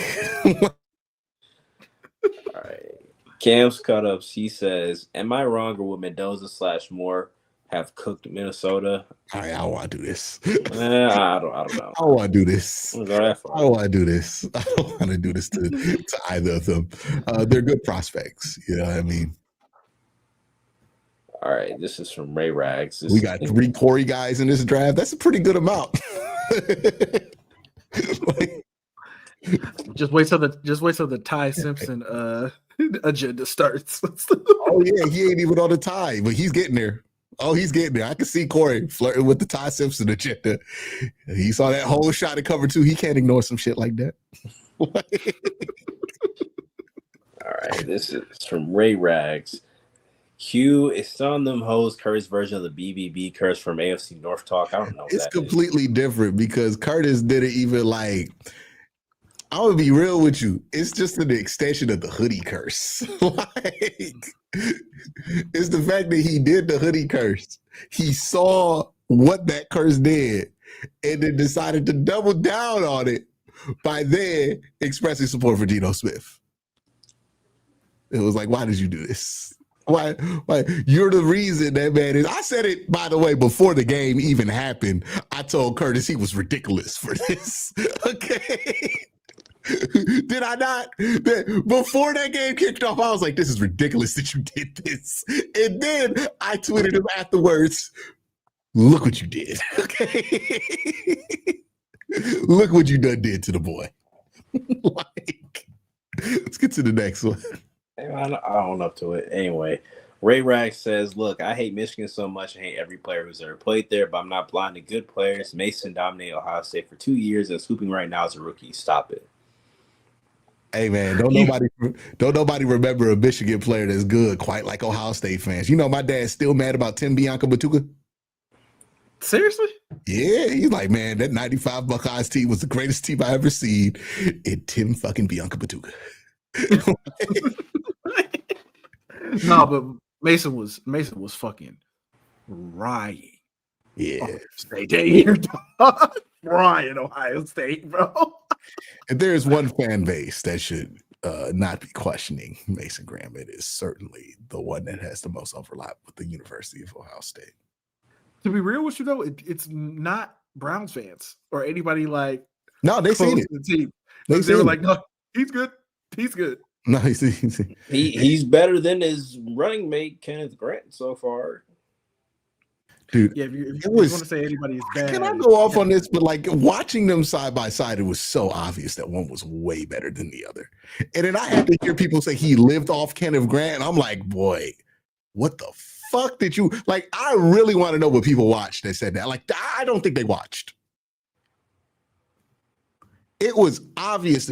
I used it as an example in the breakdown of like the difference between defensive line athletic ability if with them side to side. And the audience was like, yeah, that was really informative. So it was obvious. It was apparent. How did somebody watch that tape and go, oh yeah, Kenneth Grant's way higher potential than Mason Graham?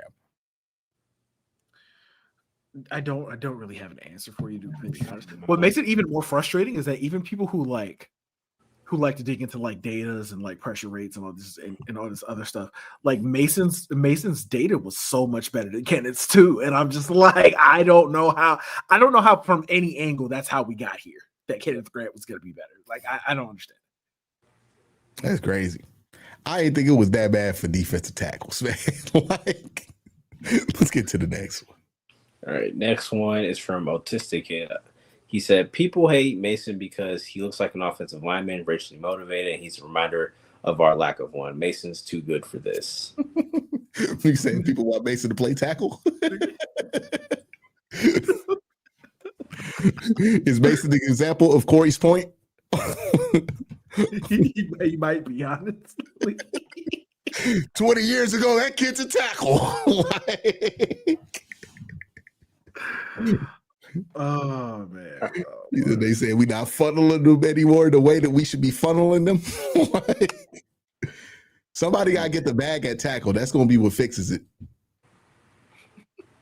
Penei Sewell, get your bag, brother. Like, did he already get the? Did he get the bag? Who's next up? I think Penei already got the bag. I don't know. Is it Slater next up? He might be. It might be Joe Alt for real. Joe Alt. Either one. Call David Malgetta. Right here. Oh yeah, it's not gonna be an issue. Call Dave. It's not gonna be a problem. Call David. Get that money. All right. Next one is from Ray Rags. In the 2024 season, Riley Moss became the first white cornerback with an interception in an NFL game since Jason Sehorn snagged one with the Giants in 2002. That's nuts. It took that long. It's not, because it's about opportunity. Like, the fact that we're having this discussion on behalf of white professional football players is so funny. Hey, look, man. All I will say is this: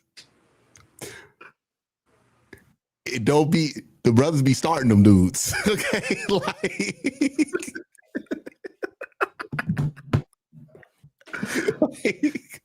hey, listen, it's not our fault.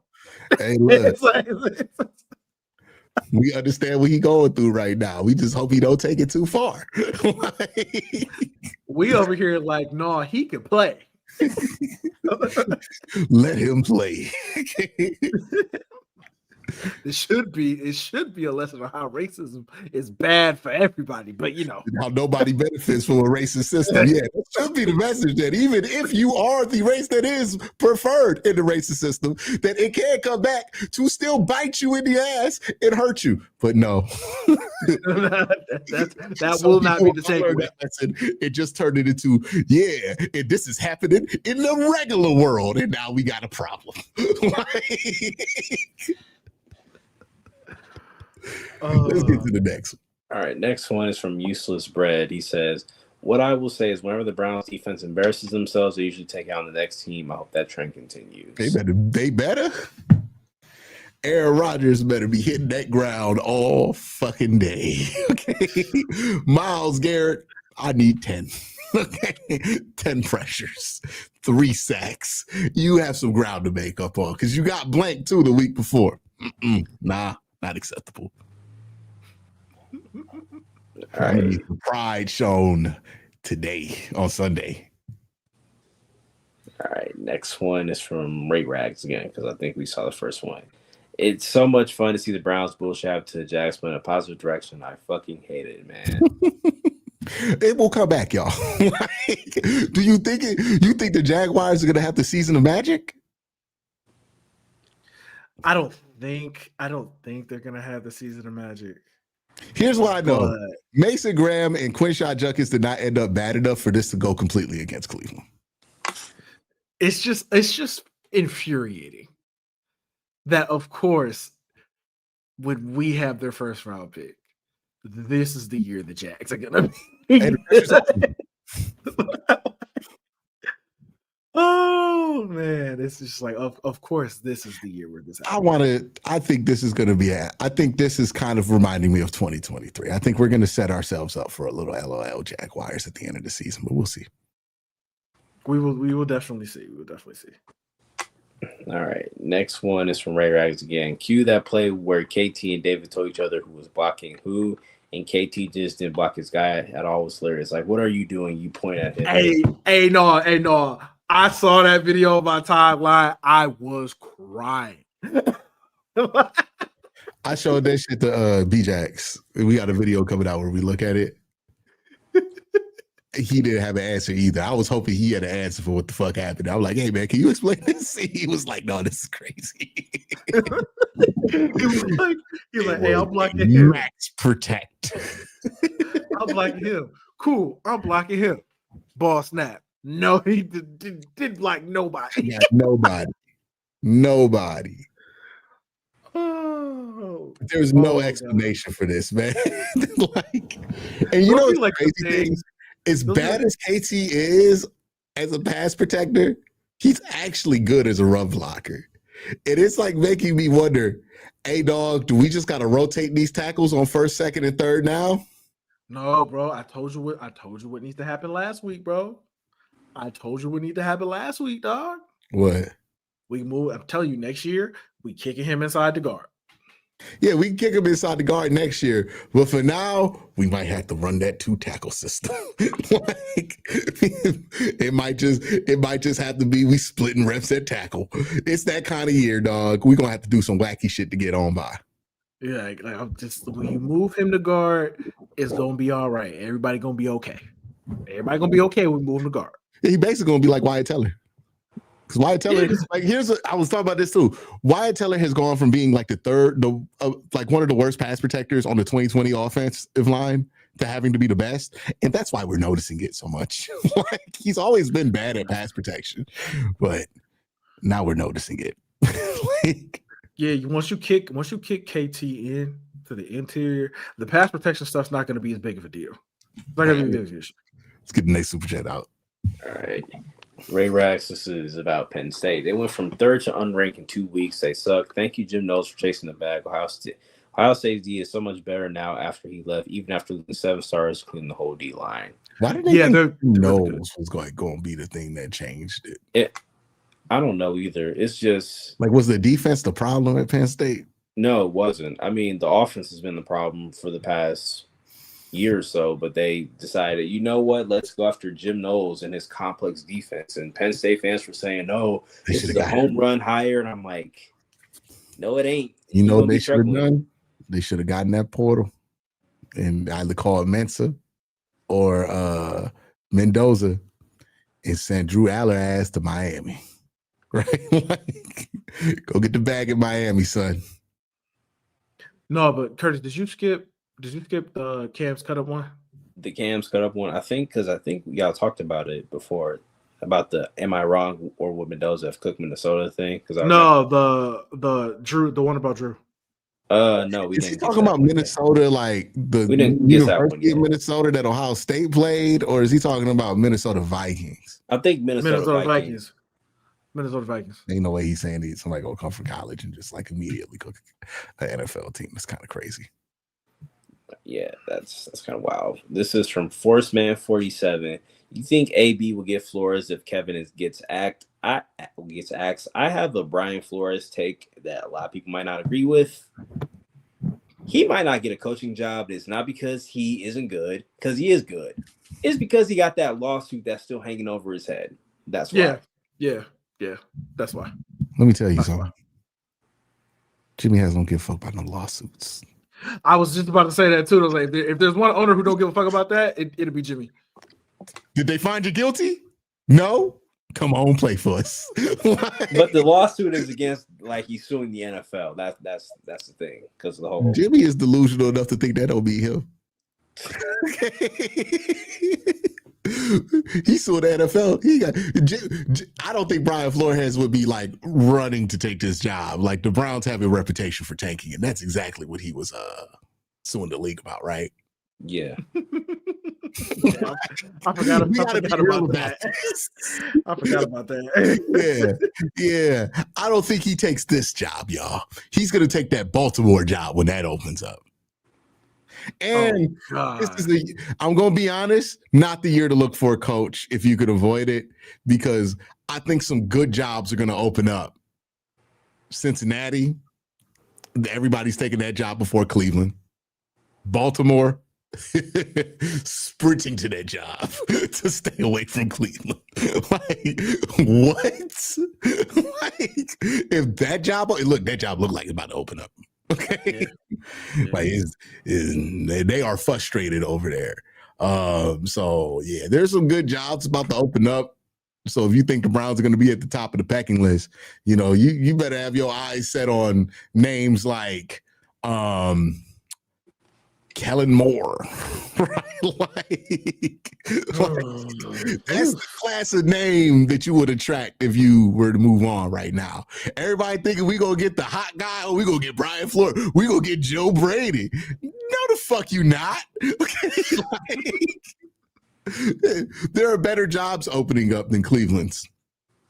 Hell, I mean, you can make the argument that Tennessee's is better because at least they have a quarterback they're committed to, depending on where the Browns fall in the draft. And that job is definitely opening up. Yeah, they might need to just stick with Kevin, dog. They might need to just stick it out. Rocking. They not changing. Ain't nobody trying to take this job while Deshaun's still on the roster, dog. Ain't nobody like until Kevin might have to write this out until Deshaun can technically be off the roster, or until AB finds a way to trade him. I would say that's ridiculous to think that could happen, but this motherfucker has pulled off some shit before. Like, if he pulls off the trifecta and trades Deshaun Watson, he's never getting fired. Okay. He gets a 3rd round pick for Deshaun Watson. Yeah, he's here forever, dog. Like, all right, this is from Dragon the Abandoner. Plot twist: Kevin gets fired and AB hires Alex Van Pelt after getting tutored by McVay for a year. Oh, man, don't even joke. ABP being Oh Lord, my God. Just no. I'm good. I'm cool. We bring in Zach Taylor. I'm good. He has experience with the North. That'd be the most Bengals shit we could do. Like, the Bengals hired Kevin Stefanski. That fucking haunts us forever. Boy, Joe Flacco will be so happy. He will be so happy. He'll be excited. Joe Burrow or Joe Flacco? I don't know. Maybe. Who knows? All right. This is from Autistic Kid. Talk about Mark Sanchez. Butt fumble did a number on his mental health.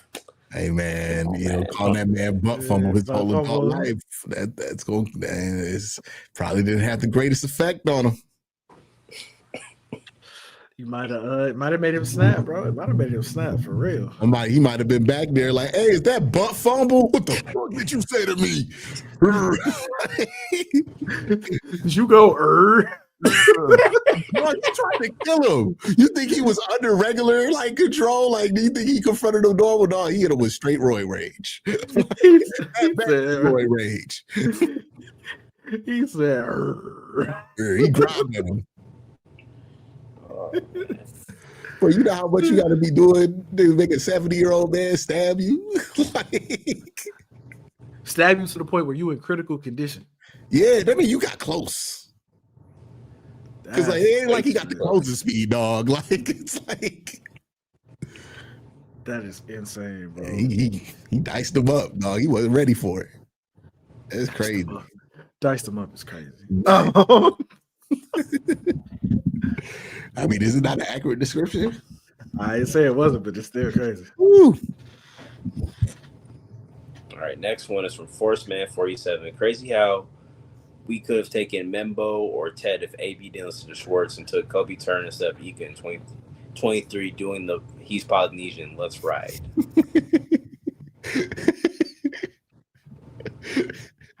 Hey, man, he's never going to beat the allegations, dog.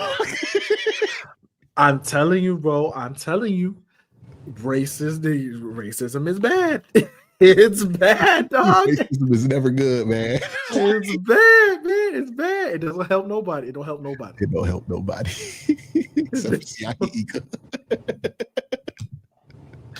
Is he still in the league? Is he still in the league? I don't know. I know I saw Tommy Togiai on the fucking Houston Texans. Okay. Yeah. I saw. I was like, damn, Tommy Togiai is still in the league, but Siaki Ika not. That's crazy. No, he's not in the league anymore. Kyle Trask out the league too, second round pick. Where would the Buccaneers be if they didn't luck out on Baker Mayfield? Bad spot. Probably bad. Is Perry on Winfrey in Dallas? Yeah, but he's on injured reserve right now. Okay. He was good in the UFL when he played. By the way, Columbus is getting a UFL team, so. Oh, where are they playing? The Crew Stadium? Yeah, because UFL announced today that they replaced 3 teams, and it was Michigan, the Michigan Panthers, the Brahmas, and the Memphis Showboats. They all got replaced. So okay, I thought they were going to replace Birmingham, and I was like, that would have been stupid. No, they found a way to keep them. It's the Stallions, the Columbus Aviators, the Dallas Renegades, the Houston Gamblers, the Louisville Kings, the DC Defenders, Orlando Storm, and the St. Louis Battlehawks. So what teams? Okay, so the St. Louis Storm, the St. Louis Battlehawks, the okay, Orlando Storm. Oh, they brought the fucking team back to Orlando. Nobody goes. Florida has no appetite for this. Louisville, and they got Columbus, and what's the other team? Oh, it's Orlando. And Columbus, the Aviators. The Aviators. I guess because we're the birthplace of aviation. That's not really deep into the Ohio identity, I'm going to be honest with you. Like, have you ever thought of yourself as an aviator? That you're from the flying state? No. You call yourself the Ohio cornfields. They're like, oh yeah, that makes sense. They must be in Lima. Let's go to the next one. All right. right. This is from Ray Rags. I feel like the Browns would love Julian Saint if he was coming out this year. Yeah, y'all watch more Ohio State than me.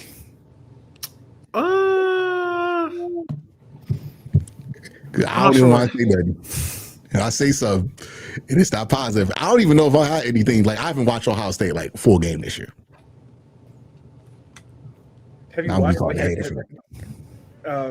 watched like Julian Saint all 22 or something, or like?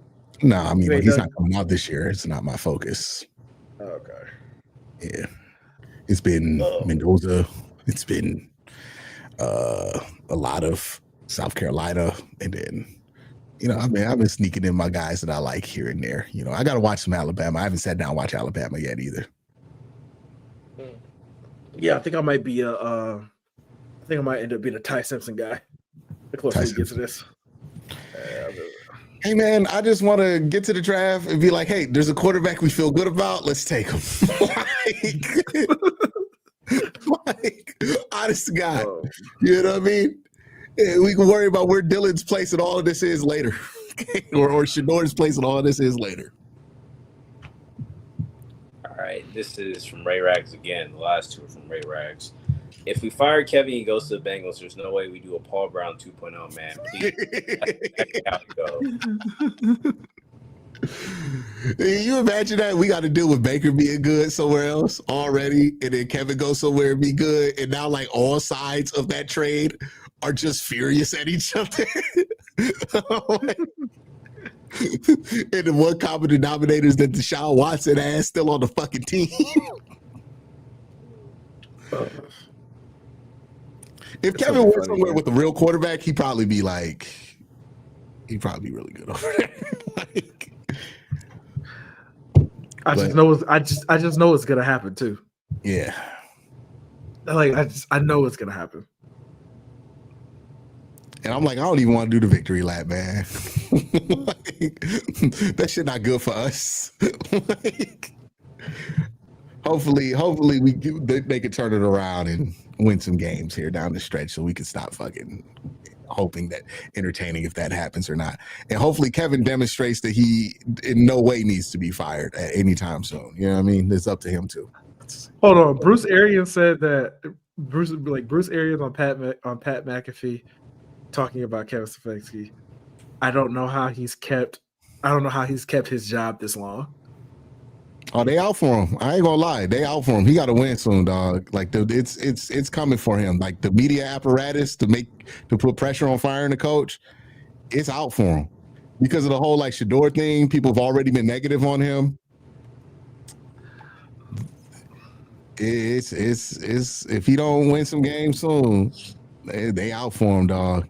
It reminded me of remember Brandon Staley when the world decided he wasn't good no more. Mm-hmm. It started to turn that way for Kevin, man. He got to win some fucking games. Oof. That's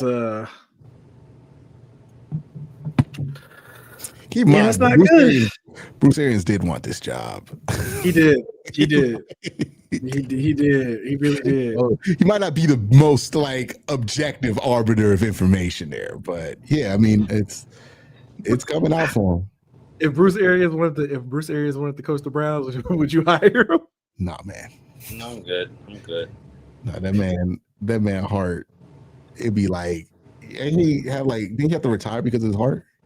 I think so. Yeah, nah. You gonna make him coach the fucking Browns? Nah, one thing I know about the Browns, your heart got to be good. Okay, like they gonna stress you out. This ain't no easy job. Imagine Bruce Arians taking questions about Shador. What do you think about him miming to the media?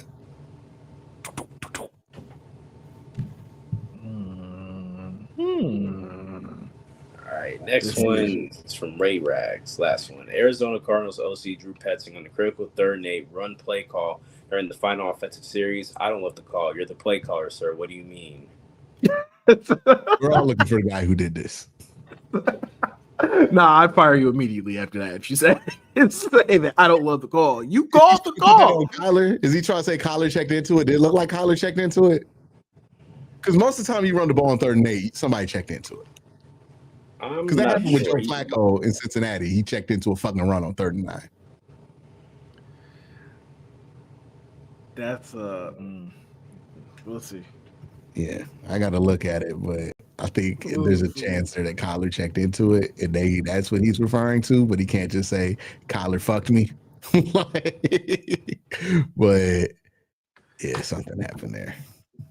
Drew passing sucks anyway, so it is what it is.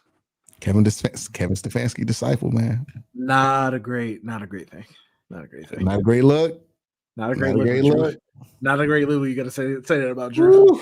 Hey, boy, he don't win against Pittsburgh. It's gonna get dark for the brother. I'm telling you right now, if they get embarrassed, it's gonna be bad. It's gonna be bad. Yeah, it's gonna be dark. Figure it out. Gotta win games. Oh God, I'm so sick of this happening to us.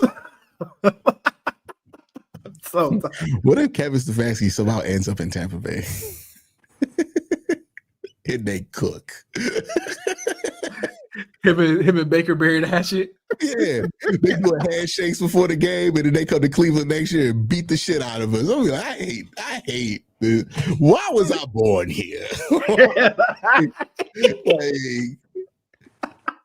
To be so neutral. Like, damn. Oh man, I would be so. They sign Odell off the street just to bury one more hatchet. You know, Odell goes off for 230 against us some fucking how. Like, yeah, man. Yeah. I would be so fucking angry. Yeah. I wouldn't even be able to do this live, bro. Rookie quarterback get in there, throw 3 interceptions. Who he throw them 3 interceptions to? Oh, yeah. They signed Greg Newsome in the offseason. That's who he threw them interceptions to. You would just hear me saying "fuck" every other word. Bro, we gonna get our shit together by next year. It's gonna be fucking brutal. Okay. Oh God. So we gotta get our shit together before wherever that goddamn Bucks game is, dog. Because I'm not trying to live through it. Okay. It would be on brand if they make that a Sunday night game. Oh, they will. What? If it's in Cleveland? No, I think it's in Tampa Bay. Okay, it's in Tampa Bay. If it was in Cleveland, let me check. 1,000,000%. Let me check. The last time we played Tampa Bay was in Tampa Bay, though. The last time we played Tampa Bay, it was in Cleveland. Because it was the cold game. Yeah. Yeah, we playing it here. We playing it here. Oh, we playing it there. We playing it there. My fault. We playing it there. Yeah. Okay. Yeah, I don't know if that game's gonna be on national TV. Might be Thursday Night Football.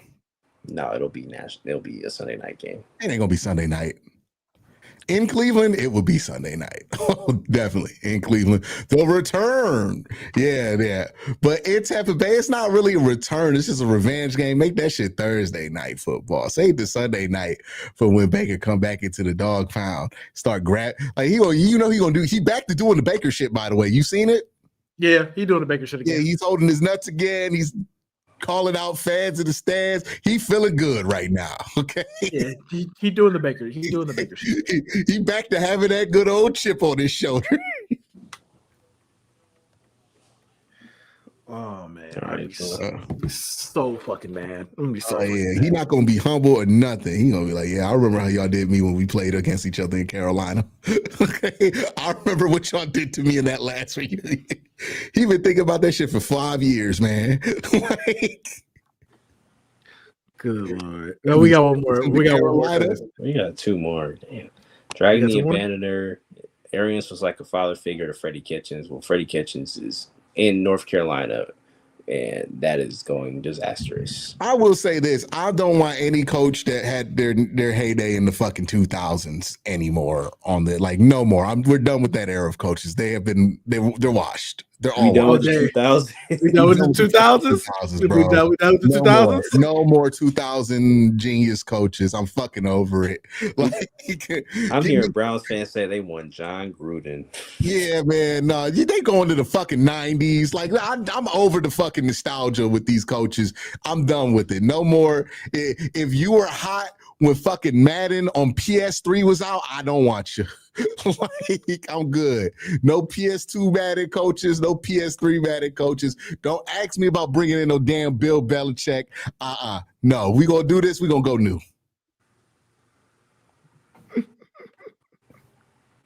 So, but we need to modernize the offense. Let's bring in fucking coach from the fucking Saints in 2010. Let's bring in Pete Carmichael. Like, come on, man.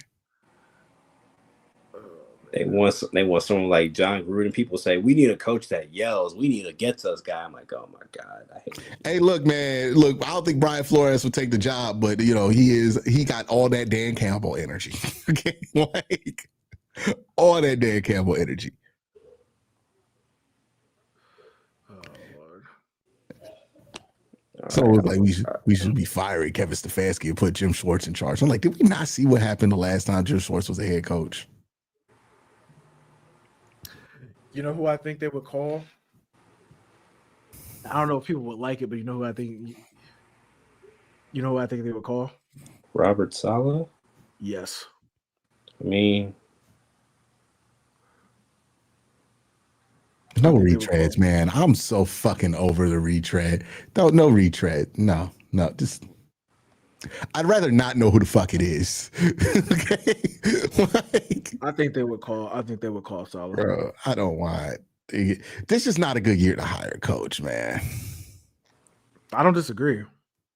Robert Saleh. I think they would call him. That's a downgrade. It might be, yeah, but Like, if you're gonna fire Kevin Stefanski, you got to fire him for somebody new. You cannot fire him for somebody like less accomplished than him, technically. Like, if you're gonna hire somebody with experience, it can't be Robert Saleh. yeah, somebody said Saleh with McDaniels is the OC. I honestly could see them doing that shit. I'm not gonna lie. That feel like same old Browns, bro. I feel like I could 1000% see them. Nah, doing that shit, actually. I hope Andrew Berry has a different process here, right? Like, if he has to fire, like, I hope he's only doing it. And this is an Andrew Berry thing, so I think there's some credence in there. He's not just going to do stuff to do stuff. No, he doesn't. He's not gonna do that. So if he does it, he's going to have a replacement in mind, and the replacement cannot be Robert Saleh. I'm sorry. It can't.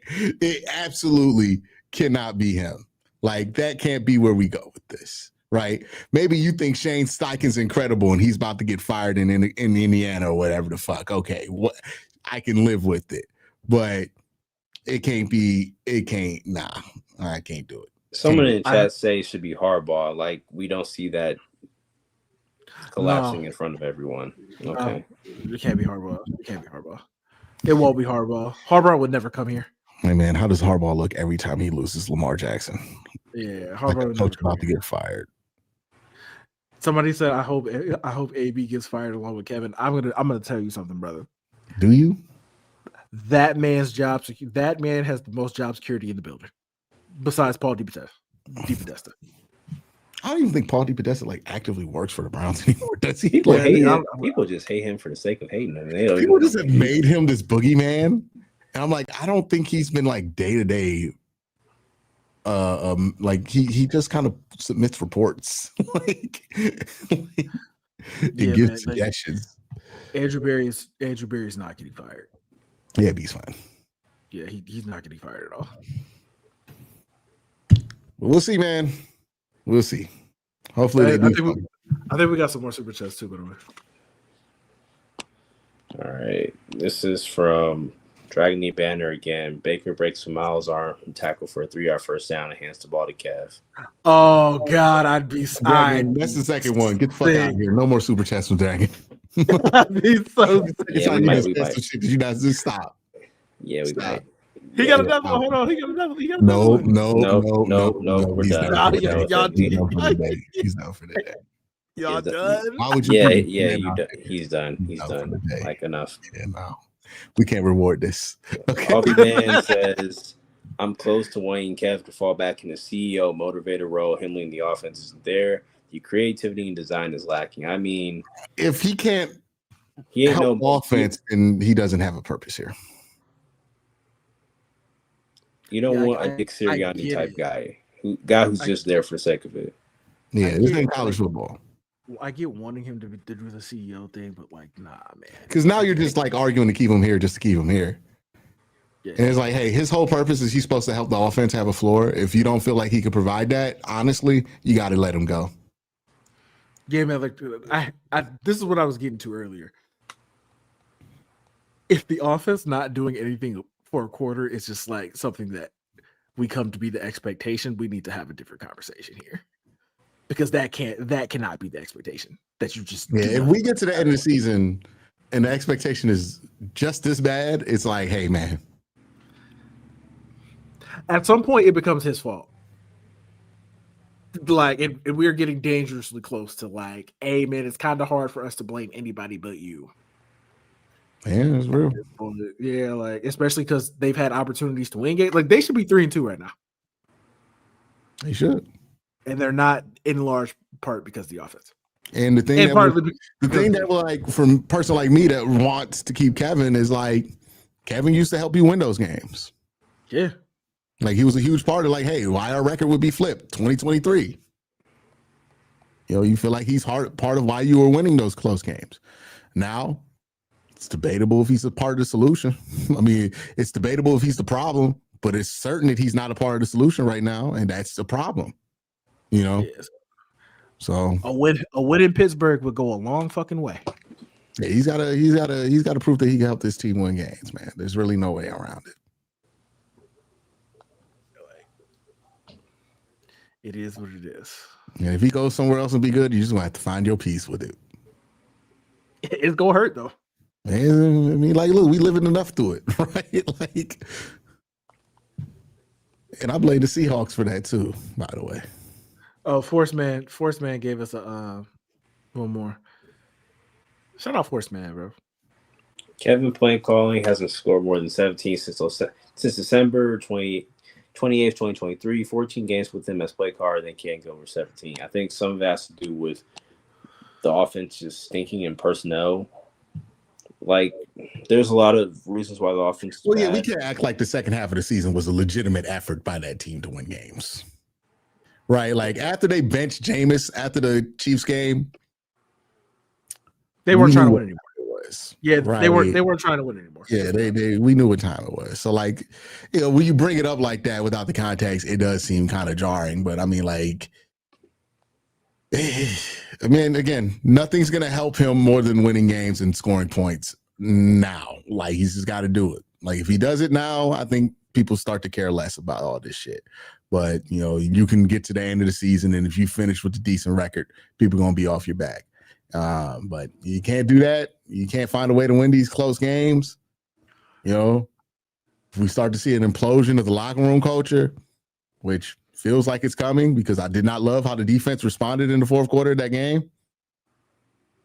And yeah, man, I mean, there's only one thing you could do at that point. Yeah. So someone said Kevin wasn't play calling for any of that. That is true. That is true. But since he's the head coach, guess what? Let me see what he's saying again. So pull that up again. He said December 2023. Yes. So right before 2024. So he's not saying, so he is accounting for the fact that Kevin didn't call plays there. Let me look it up. Oh, wait, to the Chargers? I don't think that really Oh, are the Ravens the Ravens game? No, they can't. Are the Ravens game. Are the Ravens blowing it up? No, it's just Owe wasn't that great anyway. Oh, they traded Owe? Yes. Oh, damn. What'd they get for him? They got safety Aloy Gilman and a 2026 fifth round pick, and the Chargers got Owe and a Rams 7th in 2027. Hey man, I think him phrasing it like that is kind of like crazy. The way he phrased this is kind of crazy because it makes it seem like it's been like 2 full years since Kevin has had more than 17 points. But it's like half the year he gave up the book. Like, this is kind of a disingenuous way to phrase it. But, like, I get your point. The offense hasn't scored a ton of points since 2023. Let's see. Team that 18 in Jacksonville. He gave up the book after the Cincinnati game, right? Mm-hmm. So his last games as a play caller. Because he also called the playoff game. I believe they scored more than 17 points in the playoff. They had 21 at halftime, right? I think. Yeah, they had 21 at halftime in the playoff game, and that was in January. So, like, the date isn't even correct there. But still a lot of games where you haven't scored over 20 points. That's bad. Yeah. This one, it felt like it was a fucking invisible wall. Like they were moving the ball so well, and it just stopped once we got to 17. We were like, we're good. We're good here. Yeah, they were absolutely not good there. Yeah. AA12 Master says personnel is a GM problem, by the way, but Andrew Berry is Teflon apparently. I don't think he's escaping criticism for the fact that the offense is terrible. The offense is terrible, and he's absolutely partly responsible for that. But the best thing about the offense are his draft picks. Yeah, so like it's also like it's like his contributions haven't been the problem, right? The problem is the over reliance on the offensive line that I think the head coach is insisting in, right? Like the problem, is not really the acquisition of talent outside of Deshaun Watson, obviously, which again they don't blame him for internally. So it's like, yeah, there's a reason that people are looking like when the best players on offense are all rookies. The improvement at quarterback was a rookie. Now, Kevin had a lot to do with that pick, right? But still rookie, right? Wide receiver, rookie. Tight end, rookie. Running back, best player on the offense, rookie. What can I blame him for? You can't fix an entire offense. You can't fix an entire offense or stack an abundance of young talent that can make you a playoff team in one offseason. I'll be honest, I think their problem more is execution based than it is talent. Like we said, they should be 3-2. They've had opportunities to make plays at the end of these games with the calls that were played to win them, and we're just not executing. And that's usually something that the coach gets blamed for more. Again, it's obvious that if one has to go, it's going to be Kevin, which is like he was the guy who was more Teflon before this draft, right? Was Kevin Stefanski.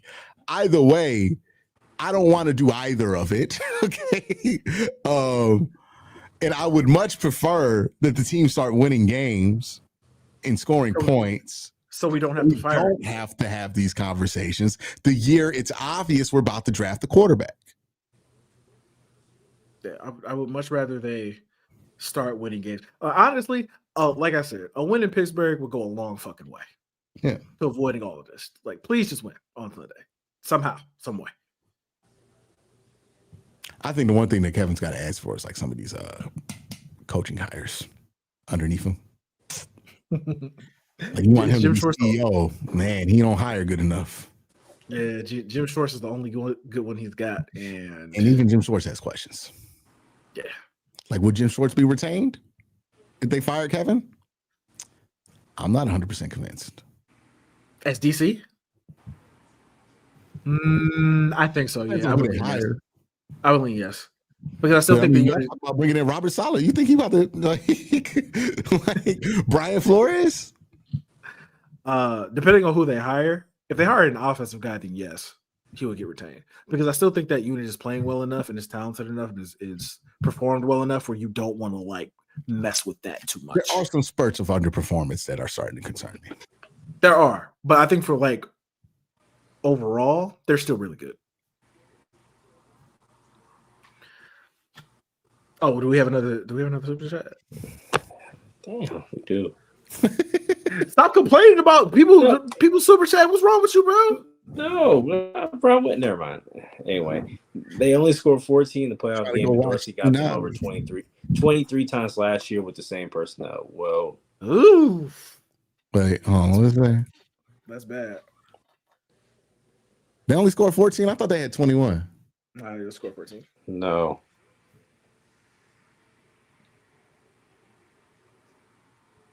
So I can look it up right now. They putting belt ass on Sunday, 24-10. Just wait. I hope you're right. Bro, I hope you you're talking right. about the Browns. I hope They you're scored right. Nothing. I think they scored 29 last season. They scored 29 against the Ravens. They scored 24 against the Steelers. But that was after he gave the play calling up. So they scored what? They went over 20 one or two, two times, I guess.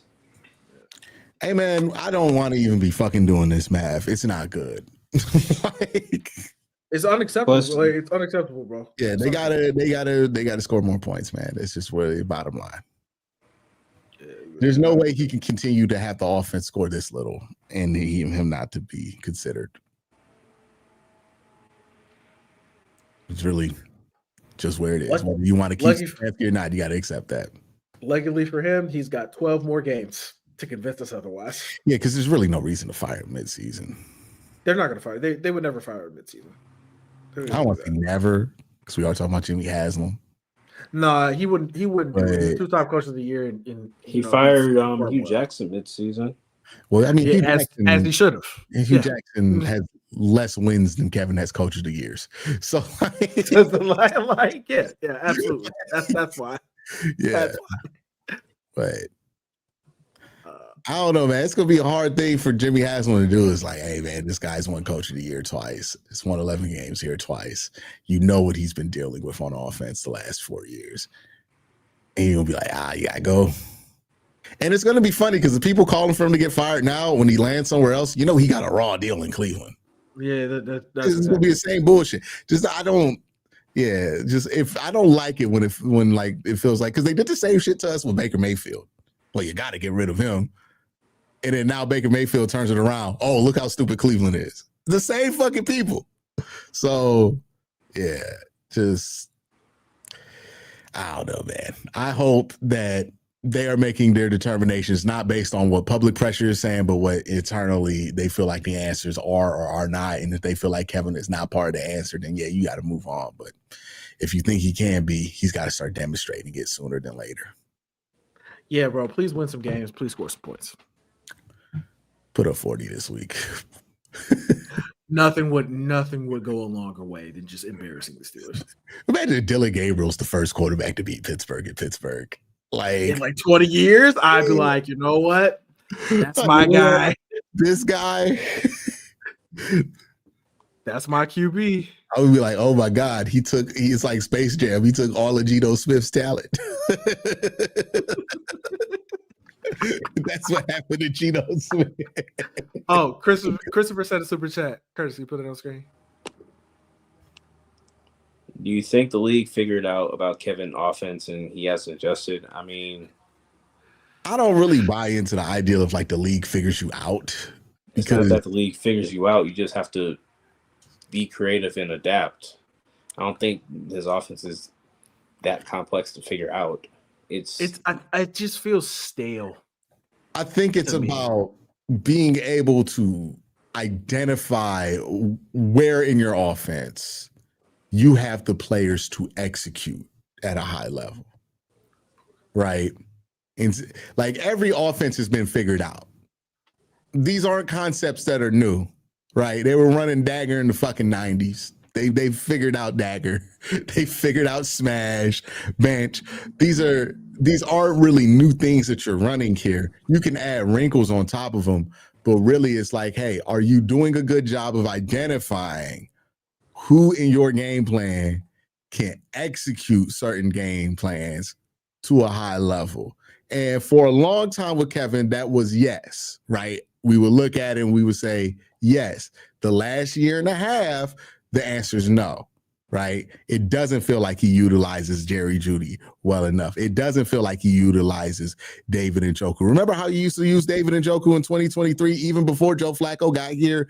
The drive that he put together versus the Seahawks, he hasn't been that guy since 2023, right? We've been waiting for that guy to show up, the guy who could cook, identify things in the game plan, identify players. We're not seeing that right now. It seems like every time the Browns are trying to identify something that they feel like is a weakness in the game plan, it doesn't end up being that way. And I think that's the bigger problem. The plays are the plays. The offense is the offense. All that shit's already been figured out, and it was figured out before Kevin Stefanski took the fucking job, right? It's not that it got figured out. It's just that he's not doing a great job of finding who he needs to lean on a week-per-week basis to get a game plan going. And you're seeing like Kevin O'Connell did a better job than that with him, right? How he was focusing on getting guys the ball. I think Jerry Jeudy, part of his drops is because Kevin's not really making him emphasis in the game plan. Like, you got to get him the ball. You got to start saying, like, we're going to throw him some screens. We're going to get him on the end around. We're going to get him used to getting the ball so that he's not dropping the passes anymore. You got to get David Njoku re-engaged to this offense. You know, I like that they focused on Quinshon Judkins. I think that is a good move from the coaching staff, not being afraid to embrace him. But more of that is necessary on the offense, right? With Dylan Gabriel. What did he do really well in the preseason? He worked the middle of the field. He worked through his progressions. Why is it that we're telling him, hey, no, halt here, right? 1-2 halt, instead of working through it? This is stuff that's like, you can argue he's not getting the most out the talent on the roster. Even if the talent is limited, it's not feeling like we're getting the most out of it. And that's where it becomes Kevin's fault, right? That's where it becomes to feel like you got to move on. Now, it's up to him to turn it around and to start leaning on some things and making some better decisions and being more of what we thought he was in 2023 versus what he's been the last year and a half. Well, not year and a half, year and a quarter. So that's really what it is to me. You know, whether the offense is figured out, you're not running no new fucking concepts out there that's going to blow people's mind. Like, it's not happening. I don't even need him to be an innovator, right? A lot of coaches aren't innovators. You know, he's an eggs and bacon coach, right? The basics. He does the basics really well. And in the run game, that's what they execute really well, is that kind of stuff. He needs to get this team to be able to execute whatever the game plan is at a significantly higher rate than what they are right now, because what it is right now is simply not good enough. Nothing else needs to be said, to be honest. I would say all of that, and then somebody would say, you refuse to consider that Kevin might get fired. I had like 2 videos like, hey, man, you keep doing this, he gonna get fired. People like, man, you're defending him. I'm like, that wasn't a defense of him at all, but okay, man. What can you do? What can you do? Man, people already got their minds made up, right? Yeah, you can only talk to those who listening. You can only talk to those who's listening, right? So I'm gonna just continue to do that. But yeah, that's really what it's up to with Kevin, man. Like, yeah, for too long, he's leaned on that being the offensive line. We've been telling him for 3 years, it ain't it, right? It's no mistake. The last time he looked good was 2023 when that offensive line still was showing signs of being great. We ain't in 2023, you know? Joe's 2 years older, offensive line 2 years older. He just needs to accept it. Yeah, it is what it is. Hey, Curtis, guess what? What? We got one more super chat. From Ray Rags. I don't think this week is a game where it can get blown up. I think it's a Dolphins game. I mean, the Dolphins are just bad. That team looks bad too. You know what, though? The Dolphins be looking good until they don't. Because I was watching that game with the Saints. Was it the Saints that was playing? No. The Panthers. It was the Panthers. And I was like, oh, they look good. They look like they finally turned it around. And then they just had 17 points for the rest of the game. Like, it was like they got the 17 points. It was 17-0, and it didn't score for the rest of the game. I'm like, oh, never mind. Yeah, man.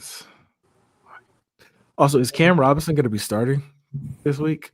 Oh, no, he's like at least another week away from starting, I have to believe. Or are we doing KT one more time?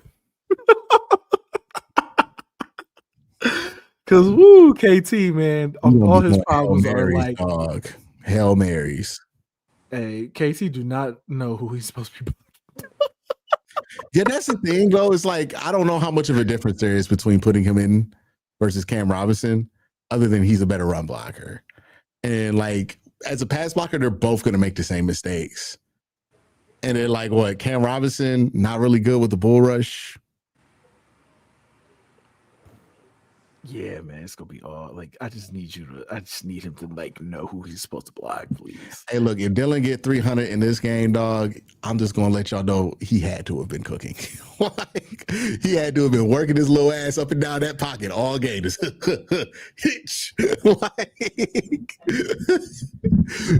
if he get 300 in this game, I'll have nothing to say about him for the rest of the season about his height, man.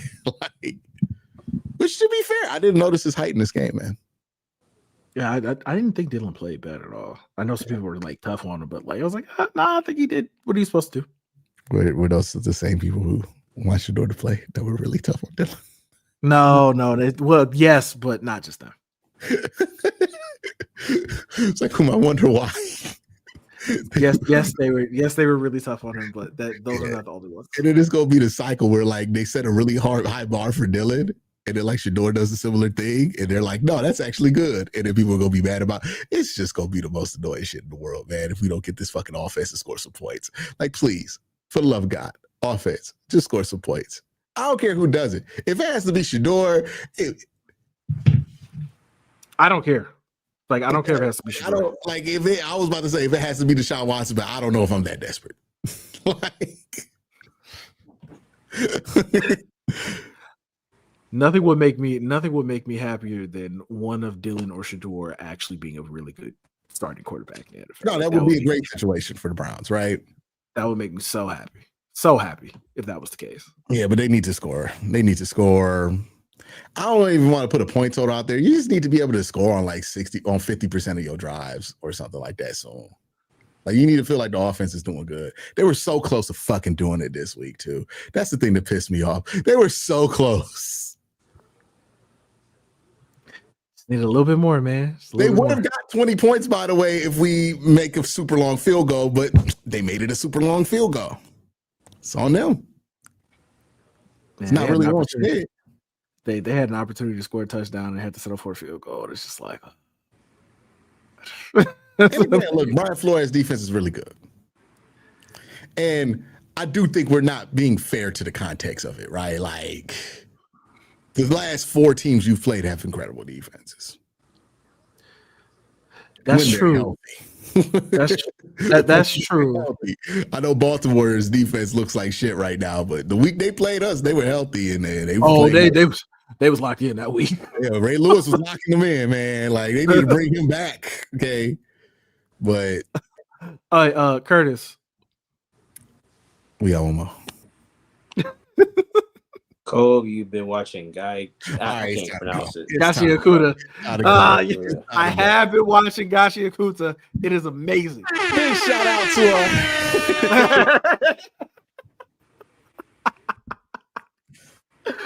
him.